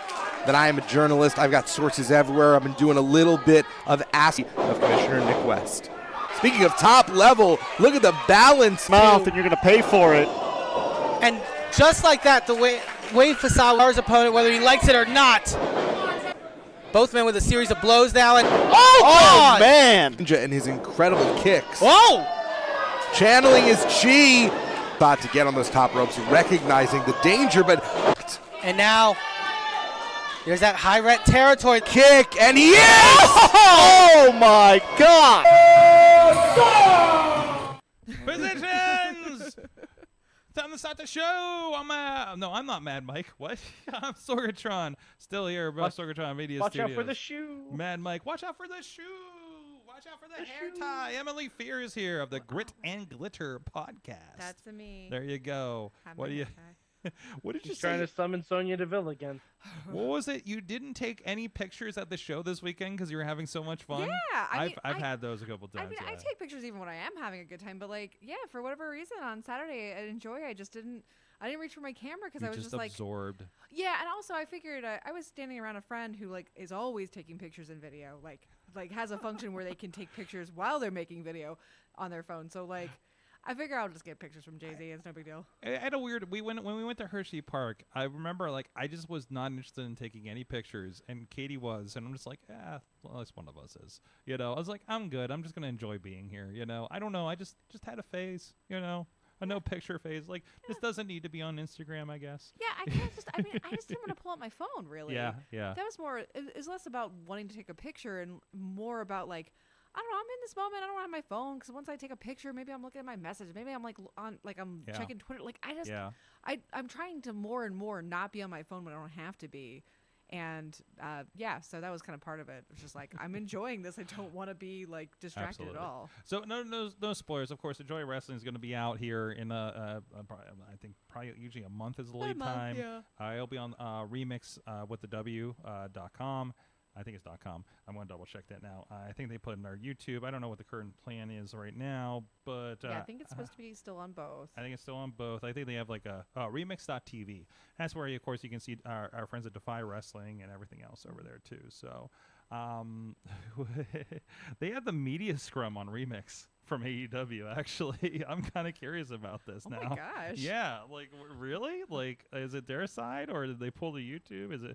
It's somebody with a camera there, right? Yeah, it's whoever was there. Wow, this kind of looks better than their version. So shout outs to our friends over there, Scotty and the crew. I know we have some friends that were working on the show, so you can catch up with what's going on there. Actually, I should probably watch the last show because I think I missed that one too due to work. But I was hoping to get back from Warrior Wrestling in South Bend, but I had another gig that I'll talk about in a moment. So the biggest thing was Killer Kelly against Ida Surreal for the Enjoy Championship. That was our main event for the night, and it was a great match. Killer Kelly's a really nice fit for Enjoy. I mean, fits into that. I like when we have visiting talent to Enjoy because they bring in a couple like kind of more known names to like augment their roster who like honestly can really stand on their own because the crowd who comes to Enjoy shows have just come to like really be rabid for them. But Killer Kelly was a nice fit for that, a nice change of pace for Edith. This was for Enjoy Wrestling for Enjoy Wrestling shows. This was the second title defense. I believe Edith has defended the title at a couple other shows, but like as far as Enjoy shows go, this was the second time. I think Taco Mania was one of them, maybe. And I can't remember if Edith was at the Bottle Rocket show. No, I don't know if she was, but there was not a title defense there. But yeah, that main event was great. However, maybe slightly overshadowed by the MV Young Jacob Fatu match. Oh my God! I don't want to. I mean, no spoilers on anything, but like, just wait till this match comes out. What you think is going to happen with this is probably going to happen, right? Yeah, if you think that these guys are going to go all out for this, they are. They're going to go completely all out for. They're going to hit every aspect of the venue while they're fighting. I believe I had the opportunity to see Jacob Fatu filming ringside. Jacob Fatu against Damo. Oh my God! I said this on Twitter, but I took a friend to enjoy this time around who's never been to any kind of wrestling and has like almost no wrestling knowledge, and they couldn't say enough good things about that match, about MV Young and Jacob Fatu, because like honestly, you can have really strong characters, you can have really strong gimmicks, and there was a lot that they enjoyed about the other matches. But when it comes down to it, like wrestling is at its essence. So much of wrestling is about like big dudes pummeling big dudes, and like that match gives you everything. It's the Big meaty man and slapping meat and I really appreciate that my friend like got into it, because it's like that's a cornerstone of wrestling right there. That is, if you can get into that, you can get into almost any other wrestling, because that right there is the heart of wrestling. And so that match delivered that, like, it delivered a textbook example of the like a fine like A+ example of that type of match. I really can't say good enough things about it. The only thing I would say about this show was that it kind of messed up the momentum going into Edith and Killer Kelly, because that match was so good. Wore you out a little bit, right? Well, yeah, it's like compared to what MV and Jacob Fatu were doing in the ring, what we're watching with Edith and Killer Kelly is a much more like cerebral experience. So like it has a different flavor, a good one, but it isn't gonna have that kind of impact that it does that two meaty men slapping meat is gonna have. Like that's just a really big high note. So I would have recommended. I mean, in my booking brain, my armchair couch sitting like booking brain would have put Envy and Jacob at the end of the first before intermission. But can't really say anything bad about an Enjoy show, honestly, because it's 6 matches and they're all really fun. The like bounty match with Grimm ended up being like bizarre and wonderful. And did I see? Oh, I guess I shouldn't spoil that, but I saw one picture that I thought was. I'm really glad to see a friend of the show was involved. I don't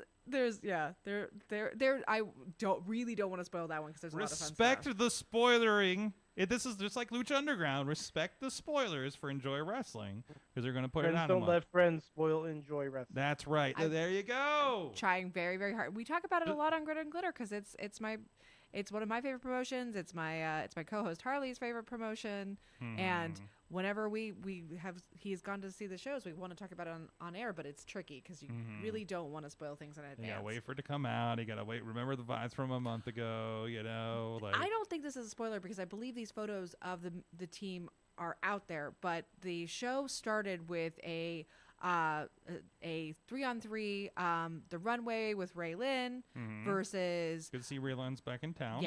Yep, and they I believe we will have reason to see her again, at least another time. I'll say that. But they were against what was supposed to be MSP and Paris Sahara, but MSP at the last minute had to bow out, as seems to happen with Enjoy shows, because this is the second time I think that we were supposed to see them and they weren't able to make it. Things happen. Things happen. It's just cursed is all. It's not anyone's fault. Oh, Rich Bocchini was in town for this. Nice. But their fill-in, their replacement, I don't think this is a spoiler because this was a replacement, not a surprise. Their replacement was Kings of the District. So my friend got to see me like lose my mind because they're like my favorite independent tag team. Who are Kings of the District? You know Kings of the District? I don't know Kings of the District. Oh, Sorg. You've seen Kings, right? Because you've been to some Enjoy shows. I'm looking them up. Not all of them, not enough of them. I've been to like 3, I think. 2 Mr. Smalls and 1 at the Priory. Oh yeah, I don't know if they were on that Priory show, but it's Eel O'Neill and Jordan Blade. Oh, we've seen them at 880 Uncanny Attraction stuff. Yeah, okay. Both of whom are fantastic as singles Love wrestlers, but their tag team is one of my absolute favorites on the independents. They're just so fun and so dynamite to watch, and they have a great chemistry because Eel can go and Jordan is a technical wrestler who will like break limbs. Absolutely. It's a great dynamic. Absolutely. They are absolutely one of my favorites, and so like not knowing that they were going to be there, just totally psyched. Yes, so I just didn't recall the name. Yeah. But I remember them as a team filming and seeing at shows. So yeah. No, fantastic. So a high recommendation, a non-spoilerly recommendation. I don't know if I can spoiler. Well, actually, I don't remember winners for a lot of this stuff. So I got when I did Warrior Wrestling 31 here on Friday. We headed out there after the Thursday night fights to South Bend. Glad they were in Chicago. We had Mike Santana, oh my God, against Brian Keith was the feeling. It was originally supposed to be Eddie Kingston, but we got Santana instead because what happened. Yeah. So that was fantastic. We filmed a family therapy session with Frank the Clown. This is my life. Always good to roll with that. That's over on Fight TV. They returned to Fight TV on pay-per-view. Sky Blue is the new women's-ish champion. Trevor Outlaw went into the Warrior Warehouse and found the women's championship because Athena hasn't been there for a year. And defended it and lost it to Sky Blue. And by the way, Sky is still looking like, she got misted a couple weeks ago and is still kind of, showing that. So I thought that was interesting that was happening there. But I ended up at Exodus Pro, which is a new promotion by EC3 and some other folks. And this is where I did get the opportunity to fist bump Billy Corgan. So that was a highlight for me, of course. Exciting. So my 16-year-old me is freaking out right now. But along with that, we went in and we're doing some production for it. It was not live. This is going to be on. It's going to be on some platforms here coming up soon. Is all I am aware of. Where those land exactly, I was like, hey, we're probably going to put it here. I didn't exactly get a clear answer on that, but I'm not involved in that side of the business. I was just like, here's your video, have fun. But you can check that out. But the biggest announcement, of course, with that, and there's been some press releases in the next day, NWA is apparently reinstituting the territory system. And that is Exodus Pro is going to become NWA Exodus Pro, and they're going to identify they're going to see their, acknowledge their upcoming champion as an NWA Midwest champion. So it's going to be and I remember we had this, and this was something in the old territories day, in what I will call the fake territories days of the 2000s, because we had an NWA affiliate here in town. Yeah. And it was it's NWA. Then it was it's NWA, but it's really just a shitty indie company. Was the vibe in the 2000s. We've had enough stories on the show talking to some of those former NWA champions about how that really went. Yeah. See our interviews with Paul Atlas, for instance. Have I had Quinn Magnum on? I can't remember. So I really should if I haven't, and just have him just tell me how shit was in the 2000s. But anyway, so I think it's pretty cool that they're doing this. It's a new Fed, of course, in Cleveland. Of course, Cleveland does have a lot going on between Circle 6 coming into town and things like AEW and everything like that. So I'm hoping it's an additive thing for them. It's definitely a company that had, let me say, good vibes. Okay. I take a lot of stock in the backstage vibe, obviously because that's where I'm at. And right in there, it was comfortable. Other than, I would say not first show, but there's been a lot of transition since they did their first show, plus the new announcement that came out. I thought everybody was one of the good vibes. Everybody worked together. Interesting connection. For those that know local Pittsburgh history, back in about, I think, 2009, there was an IWC show where the Art Institute of Pittsburgh students took over the production. They had a 2-night stand.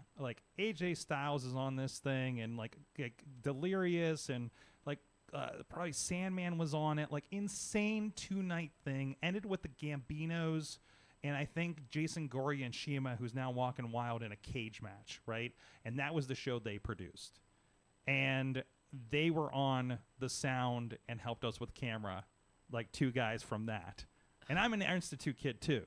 So, a little, graduated before these guys. Yeah. But still, it was a weird reconnection. And turns out they're buds with EC3 from back in the day, grew up in them and whatever. And I'm just like, what are the fucking odds of this kind of thing? Wild. Right? So it was these same it was these same guys? It was the same guys. And I was working with IWC at the time on camera, because I remember it was okay, come to this one.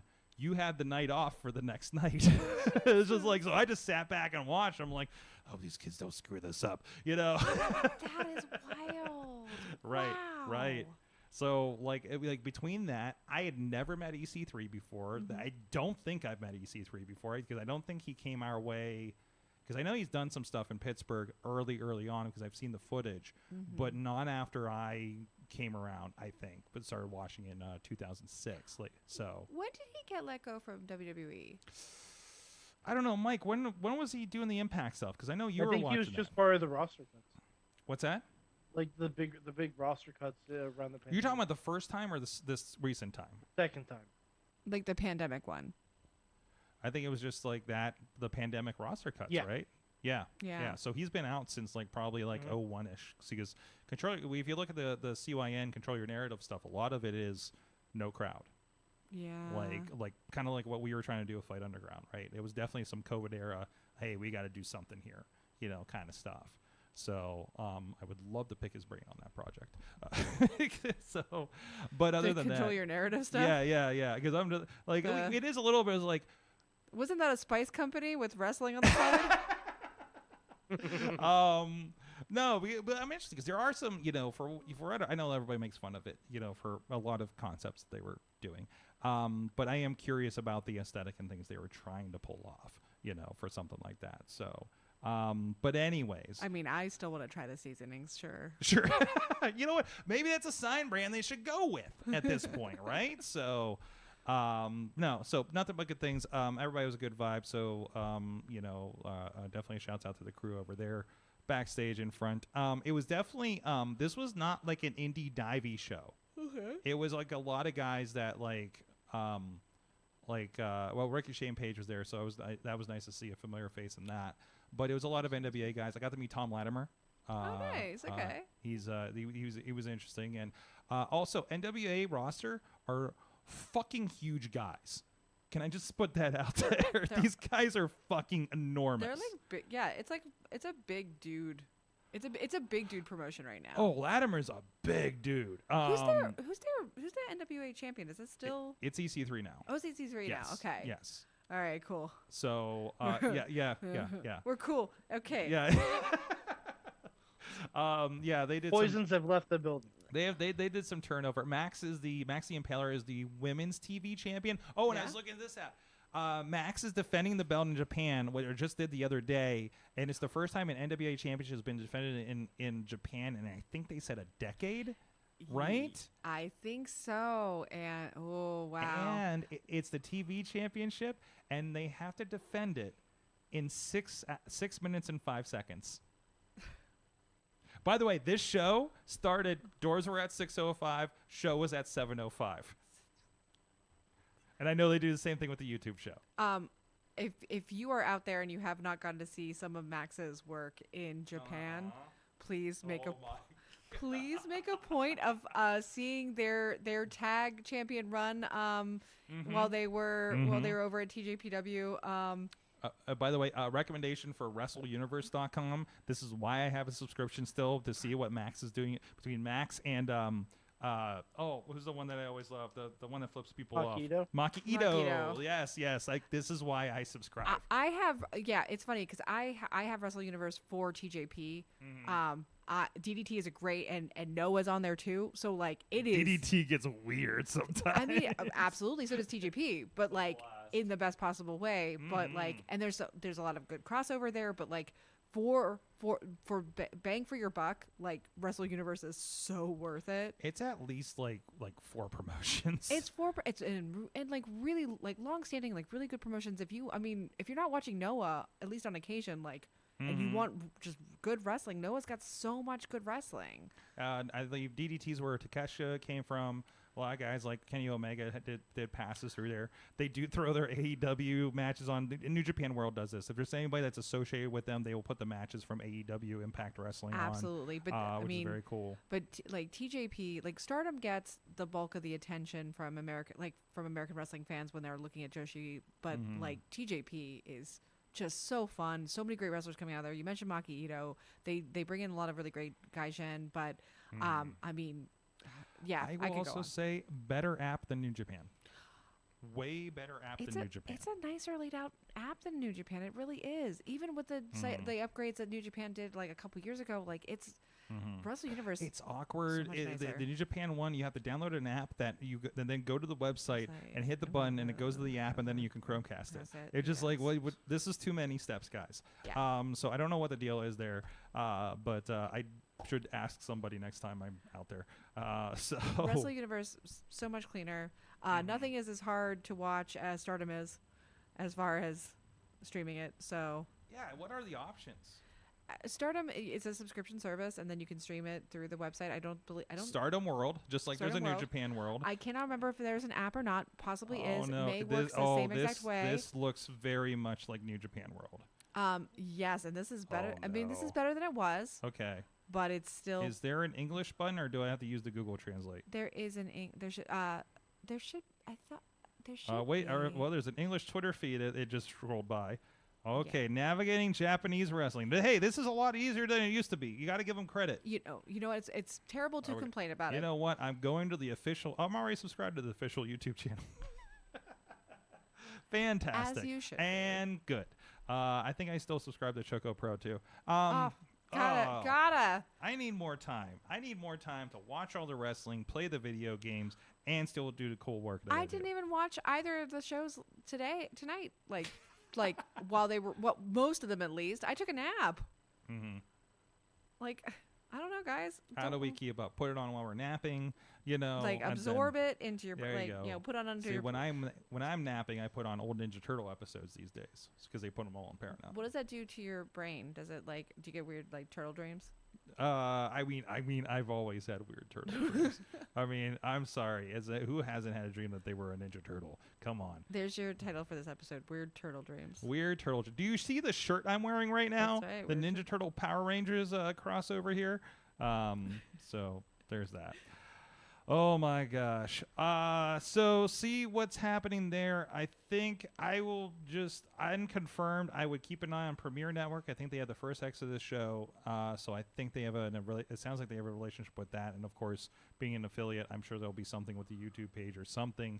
So I say if you follow NWA is such a weird animal because I was watching some more back. I mean, I remember like when Power first came out, it was a lot of fun, right? First season of Power is one of my favorite things that has happened in wrestling. Absolutely. Like since I became a hardcore fan. And it's definitely for the people that love the throwback stuff, right? Yeah, but with a modern sense of humor built in and an attention to aesthetic detail that was really smart, with booking that was really intelligent and storytelling that worked really well, and people who like were just they did the job. They did well and told those stories and made those characters work.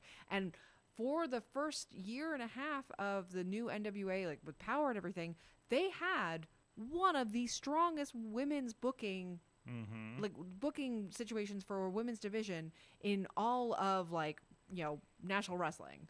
So like not a big roster. I think at one point they topped out at like 6 women, but they had several storylines within them, several interlocking storylines within the women's division. And this was all coming out around the same time as I think AEW was starting, and it was just alarming to compare it. And you can kind of tell, and I don't know if they have any international deals because like they have 2 shows running right now, and they're like at 48 minutes and change. You can't tell me that. Well, like. First of all, what company isn't trying to position themselves to be like TV ready at this point, right? Where like it seems like every wrestling promotion's getting a TV deal at this point, right? Like I could see if NWA got a TV deal, I could see them relatively competitive with like that at least tier of Impact Wrestling, right? I don't know that they have even that level. Okay. I'm not really sure what their analog would be. Or what their I'm not sure what their parallel would be if they got like any kind of TV deal. Maybe like WoW. Well, so they're syndicated. You know, I could see NWA as a syndicated thing. I could see them as, and what I mean is not like the level maybe. And again, I want to say level of quality because I feel like WoW's definitely a different flavor of ice cream than everything else. WoW is a sparkly flavored ice cream. I'm about to say this better not be. I am not throwing WoW shade. Do not throw shade at my WoW. I appreciate. If you I can find it. appreciate the WoW. I have it on my DVR, but I don't go and watch episodes because it's too sweet for me. It is too sweet of a flavor for me. It is not the type of wrestling show that you have to watch with any kind of attention. No, there's like I want wrestling I don't have to think about. And they do it, and that's not a slight on them, right? No. They know what they are, and they lean into it hard.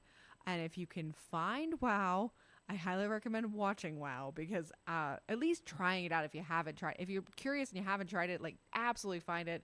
There's some really golden stuff there. There's storylines that are so ridiculous. They're so fun to recap for people. It is so fun to tell a WoW storyline. And oftentimes they're wrestlers who are that you already know. Character named Chainsaw. Yeah. And it's all like the most obvious thing. So there's one of my favorite characters is Coach Campanelli. Coach Campanelli is a coach. She's a coach. That's her gimmick. She's like an athletic coach, and she's great. She's fantastic. And one of the fun things about WoW is that you will see wrestlers playing other characters. Raylan there as, oh God, I keep forgetting her name, Chili Chinchilla or Chantilly something. Chilla. Chantilly Chantilly Chella. Was it kind of like the Southpaw regional wrestling? Yeah, because it's the spirit. It's the same guy that did Glow, Mike, It right? is. Like, you It's know Glow. that, right? Oh, okay. Oh, Yeah. okay, I got you. Yeah, it's David McLean. Yeah. It's his brainchild. You can tell Yes. by yes. everything about it. And by the way, so I get Raylan gave me tickets like a few years ago when I was in California for one of their tapings. For one of their I think it was tapings. like season like 2 or 3. I know Tessa Blanchard was still there. That So I would've think it was been- season 2, if I'm not. I think it's the one where Swall won at the end of the season. Yeah, so the issue with WoW and seasons is that it's tricky, because that is kind of season 2 and it's also like season 10. Okay, I got no, 'Cause I it understand. existed, Yeah. because it's existed like Because it was on like another channel, now it's syndicated and it's all over the place. Probably it was. now. So Yeah, like yeah. it's really hard to do it by seasons. But if Tessa Blanchard was involved, it was when they were probably on Access for a little while. Probably, yeah, I think so. Yeah. It's before syndicated. I know that.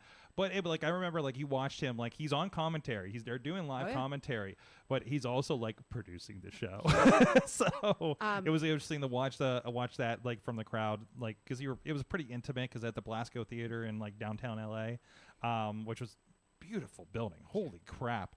Like I don't think they show enough of that building in these shots. Yeah, I don't think so, because I think because of his like locked in aesthetic, what he like visions. Oh yeah. You really don't see anything like beyond the lights and like the sparkle and the flash of it.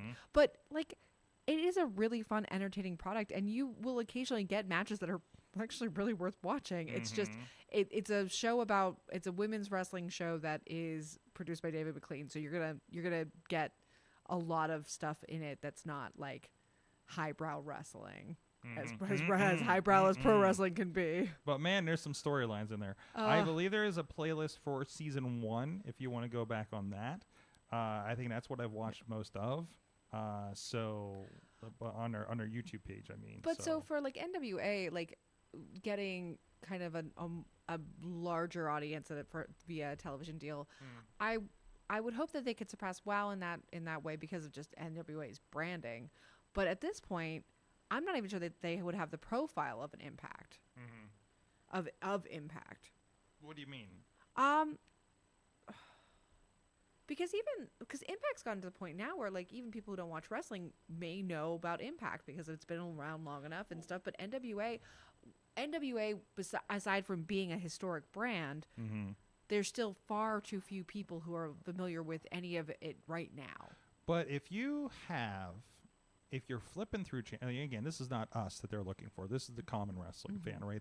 Somebody's gonna flip through and like, oh, women's wrestling. Oh, this is goofy. I kind of love this, right? Yeah. I feel like if you have that flip through the channel, I used to watch NWA with my grandfather. You know, like that. That's the thing Daddy always talked about. You know, and despite like you know what they're doing with characters like Max the Impaler and the Insane Clown Posse are involved, and, you know, it's still top to bottom generally fits that old NWA aesthetic. Yeah. Right. So I feel like the member berries will bring you in, and they just need a chance to get in front of people. And I don't know if that audience is on YouTube. I think they would benefit so much more from classic television if any brand at this point would. And I don't know if that's a philosophy, but I am just so sad that first season of Power, even the second season of Power, that wasn't the TV deal, because that wasn't the show. Because that was expertly produced. It was perfectly encapsulated. They had a great They had a really great champion who would be very easy for people to to cruise by and get locked in on. Yeah. Some really great storylines to bring you in on. Some really engaging just homegrown characters. I mean, do you remember Question Mark?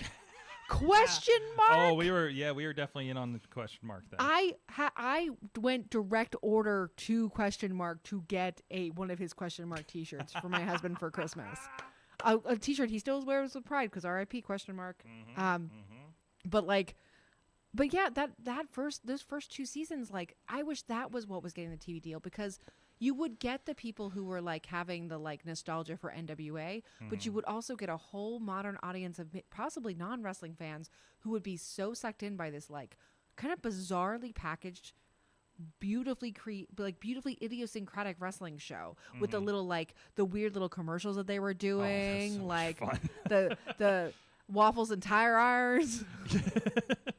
Exactly. All of that stuff was really well done, and I think tailor-made for a modern wrestling audience or just a modern comedy audience too, and did well on YouTube. But did perfectly well on YouTube. Garnered a whole new generation of NWA fan base. But it would have been really cool for that to be the TV deal.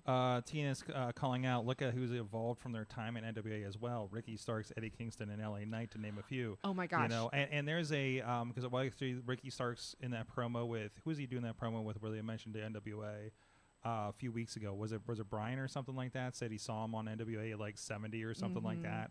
I've heard that referenced, by NWA people, say, hey, no, we love that. We're the people that got them to their platform. That kind of a philosophy is very ingrained. That was Starks. That was absolutely where Starks just yeah. I mean, same with Eli Knight. Yeah, or LA Knight. Eli Drake, right? Yeah. Eli Knight, LA Drake, whatever. Before AEW had its weirdness with Thunder Rosa, the promotion to recognize the special she came in talent, with the belt. the special talent that they had that she has, the special presence she had. Not only did NWA seize on that, but they also built a whole kind of weight around her. They even profiled her getting into MMA. They believed in her at the I wouldn't say the beginning of her career, but definitely as she was starting to ascend, they seized on that and knew what they had there, and that got her into AEW. And now, Then whatever happened there. So is she on Collision? Thunder Rosa started in Lucha, right? She is still not cleared. Yes, Mike. She was in Lucha Underground. Yeah. She was in the Snake Drive. She was, yeah, but not under her name. Yeah. And NWA she was already, and she was also a tag team. She was tagging with Holly Dead as Twisted Sisters, and they were getting ROH time and things like that. But as a standalone wrestler, as a singles wrestler, the company that put her that really vaulted her into a spotlight attention was NWA, and they did it really smartly. Thunder Rosa was on Women of Wrestling. Yes, she was under her Cobra Moon ring name as well. Under Cobra Moon. Look, if you name any reasonably high profile woman on the wrestling woman wrestler on the indies, chances are they've done wow. Oh, there's a match out there. I need to find this on the Impact channel. 2021 Slammiversary pay-per-view. She was a mystery opponent for champion Deonna Purrazzo. Yes. Have to find that one. Yes. Yep. Absolutely. All right. Well, we just gave you guys, hey, what's up, Jordy, in the chat room? I see you hanging out there. I hope you had a good time at the Nightmare Factory recently. I saw the pictures. Hope to see you soon. Will you be here this weekend? Anyways, sorry, seeing chat room names are just giving shout outs here. Hey, want to give a shout out? They've been feeding our guests all night. We had a lot of people through tonight. Of course, Slice on Broadway. Saw Rico tonight. Got to say hi to the man behind the slice. A New York City style yins are made. Way more than 4 locations in the Pittsburgh area. Want to give a shout out to them for feeding our crews for well over a decade of Pittsburgh podcasting with the perfect pepperoni pizza. Ooh, Jordy will be at RWA. There you go. There's another reason to watch RWA, guys. Wait, I'm crossing my promotions. Go check them out, sliceonbroadway.com. wrestling.com. Join that rewards program while you're at it, too.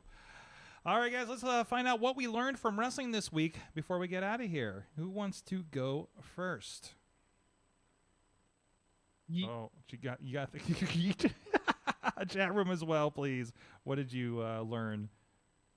It's something I relearned. John Cena's such a pro. Mm-hmm.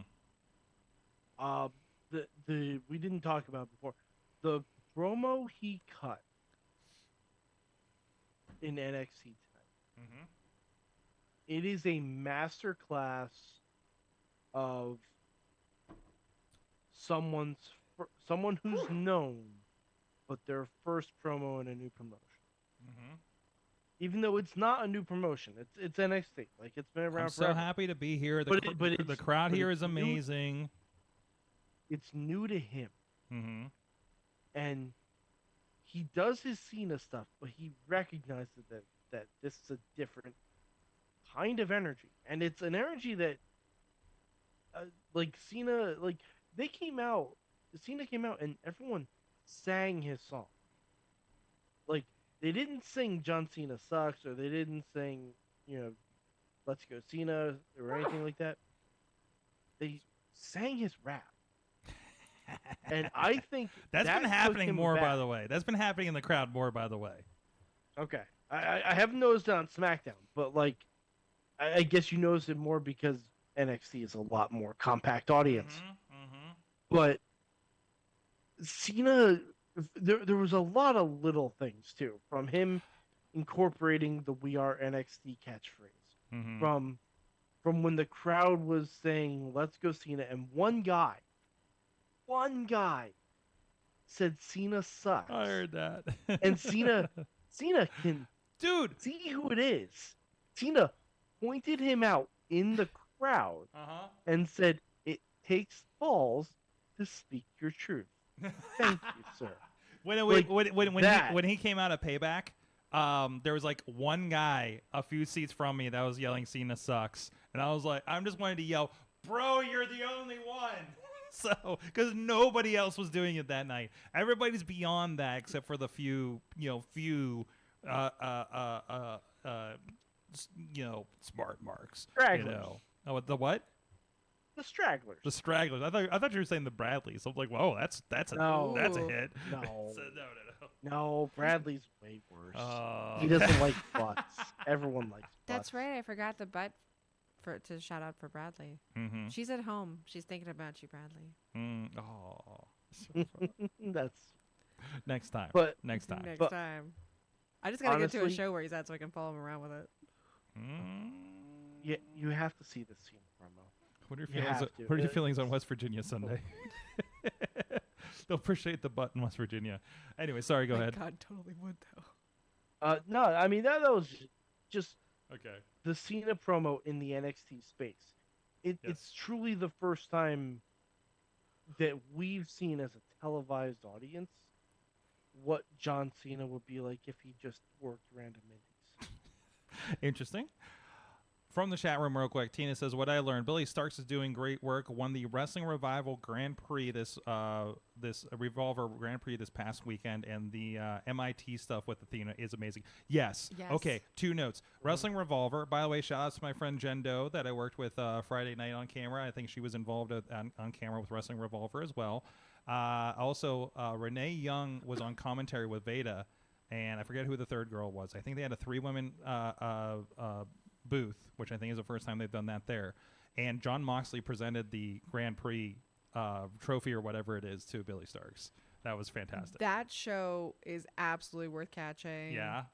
Absolutely. And what a wonderful way to really celebrate Billy Starks' like this next like era of her career. If you have access to ROH and you are not watching and you are not following the Athena, it's one of my absolute favorite things that's happening in wrestling right now. It's one of my favorite storylines, especially like with women's wrestling, but like any wrestling, it's a great story. And Athena and Billy are fantastic counterparts, but like you got to be watching it. It's fantastic. Mm-hmm. Mm-hmm.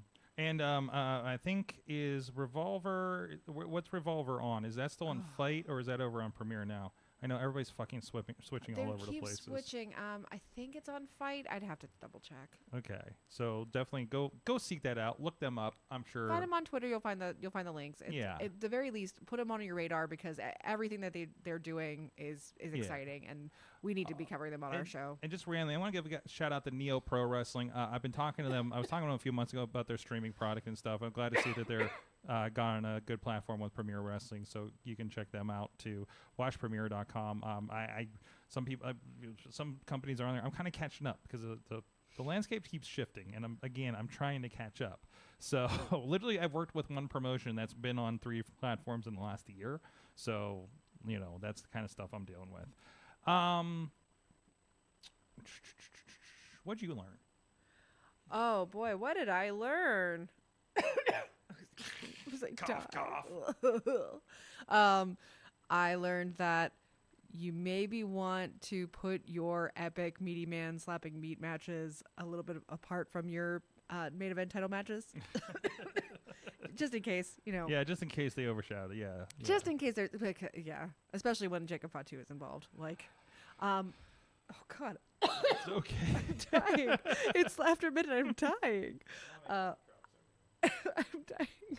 I've learned that that after midnight I'm dead. I'm done. I learned, most importantly, I learned tonight not to badmouth biker old Undertaker to a room of wrestling guys. And that's why I'm dying, because you guys cursed me, didn't you? Also, Cursed! No, it's because you summoned the Undertaker. No, he's choking me from beyond the bike. From beyond the Harley dealership. Oh, sorry. Beyond the Bike was my alt rock. Okay, one more thing. I learned. I relearned this. So this gimmick with Tony Storm is working so well, and it's just a reminder to us that the right booking angle, the right gimmick can turn around a wrestler's trajectory within a single episode of television. So, people were dismissive of Tony Storm for a year.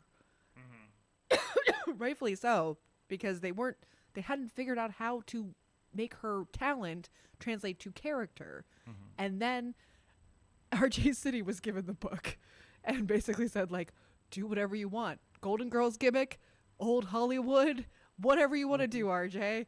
And here is what we have. And it works to a brilliance I would not have thought possible. So it's just a reminder, booking decisions, gimmick decisions, these are so important in a wrestler's career and in their trajectory with a company, in their general career trajectory, and it can turn around overnight when given the right mix. I from the chat room. Oh, there's one thing that happened on NXT. I'll mention. Okay, I think that's it.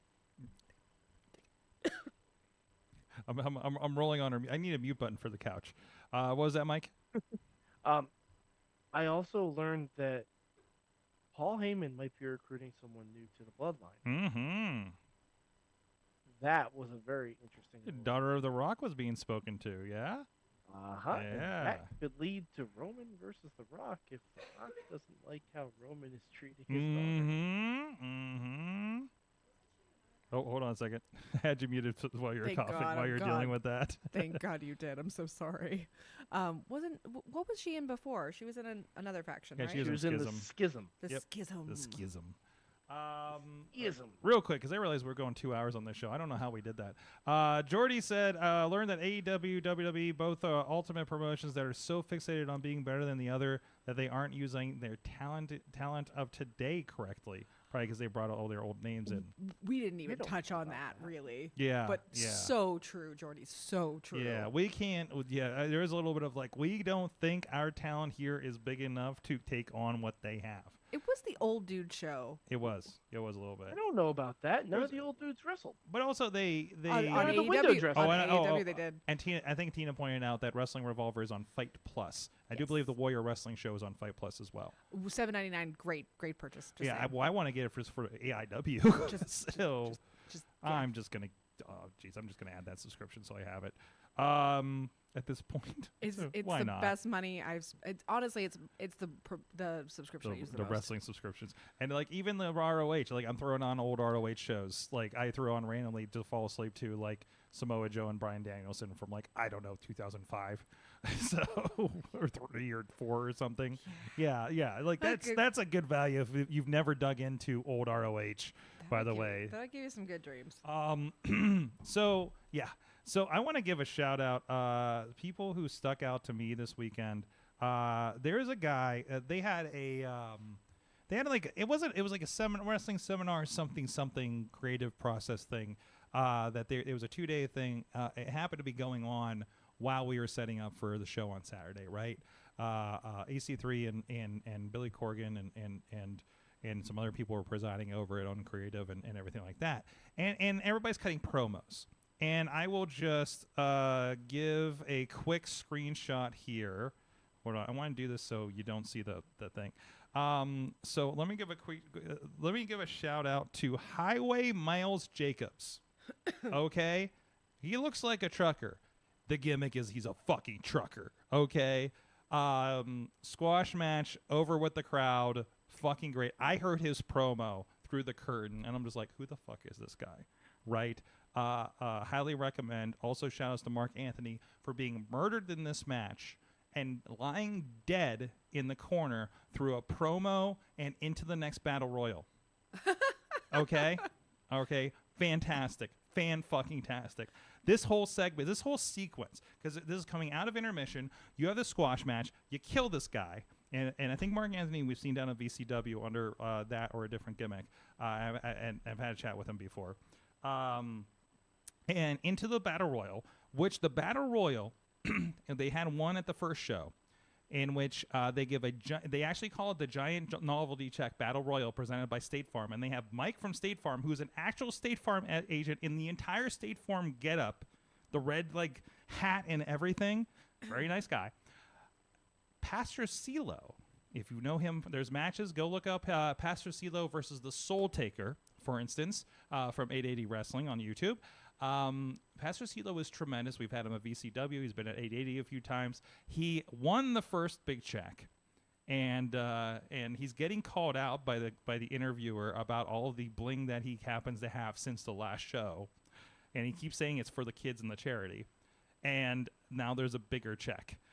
So, which I think he won. I don't, and that's not a spoiler because I don't know. I'm pretty sure he won this one too. So shout outs there. Some talents to look out for that are in between the Cleveland, Pittsburgh, West Virginia area. I don't know where Miles come from. I don't know if he's a Cleveland guy or where he came from, but I want to look him out. Highway Miles Jacobs is the name. So just throwing it out there. Really appreciated those points. Those were the not big name highlights from the show. Let's say it that way. Yeah, go look out that up. Yeah, keep an eye on their social media for X's Pro to see when this footage is going to come out, where it's going to come out, all that kind of stuff. So they're going to have to do some post-production and stuff on it. So anyways, Emily, thank you so much. Emily Fear, Grit and Glitter Podcast. You can look it up on your podcasting thingamajiggy. App of choice. And we're everywhere. And there's a Patreon. Please subscribe to our Patreon, patreon.com, GritGlitterPod. We put bonus podcasts there. We have a weekly newsletter you will receive with match recommendations and little essays from our correspondent team. And also just follow, if you can't do our Patreon, please just follow us on Twitter or X or whatever you want to call it, and Instagram. Same credentials, GritGlitterPod. Yep. And find me on Twitter, too, at ForkedPGH. Go. Matt Mike 483 on social medias of your choice. Yes, and I was also on the most recent, I think, episode of the Aloha Mora podcast where I talked about Harry Potter. There you go. And I have been seen. I haven't been anywhere else, actually. So You've been on an awesome cast. There's an awesome cast. I talked with my brother. It was the brother cast today. Again, we're going to be streaming Extra Life on all major Sorgatron Media streaming platforms that we can. Please tune in for that. Get the link and submit for charity. Actually, the link is over on awesomecast.com and sorgatronamedia.com for the latest episode. If you want to get ahead of the game and drop in a couple bucks there, it's for a good cause. So please tune in for that. We're hoping to have some fun. Definitely mark your time for 5 p.m., 6 p.m., and 11 p.m. Eastern time. I think generally Wednesday evening we're going to have a bit of fun here with a few people, and I'll probably drop in and make some noise too. I understand that my brother has set up, because a lot of his PC gaming is off of a Steam Deck, and he has an app on there that randomizes the games. So he might be playing video game roulette on that thing. So I'm very interested to see how that's gonna go. I really hope he has something like wild, like he's got a Barbie game in there for some weird reason or something like that. Just for Hey, don't you disparage Barbie Dream Horse, Sorg. Oh, was that one of the good ones? Sure. It was one of the ones I remember. Listen, I picked up a Top Gun PlayStation 2 game last year at a thrift shop when the new movie was coming out. It's garbage. Anyways, now you got me. All right, I'm gonna get through this coughing fit. At Sorgatron on all the social medias. We'll see you guys next time. Mayhem out. Just wait, just wait, just wait, just wait. Wait for the perfect time, then attack. Don't give up what you want, take it back. Wait for the perfect time, then attack. This show is a member of the Sorgatron Media Podcast Network. Find out more at sorgatronmedia.com.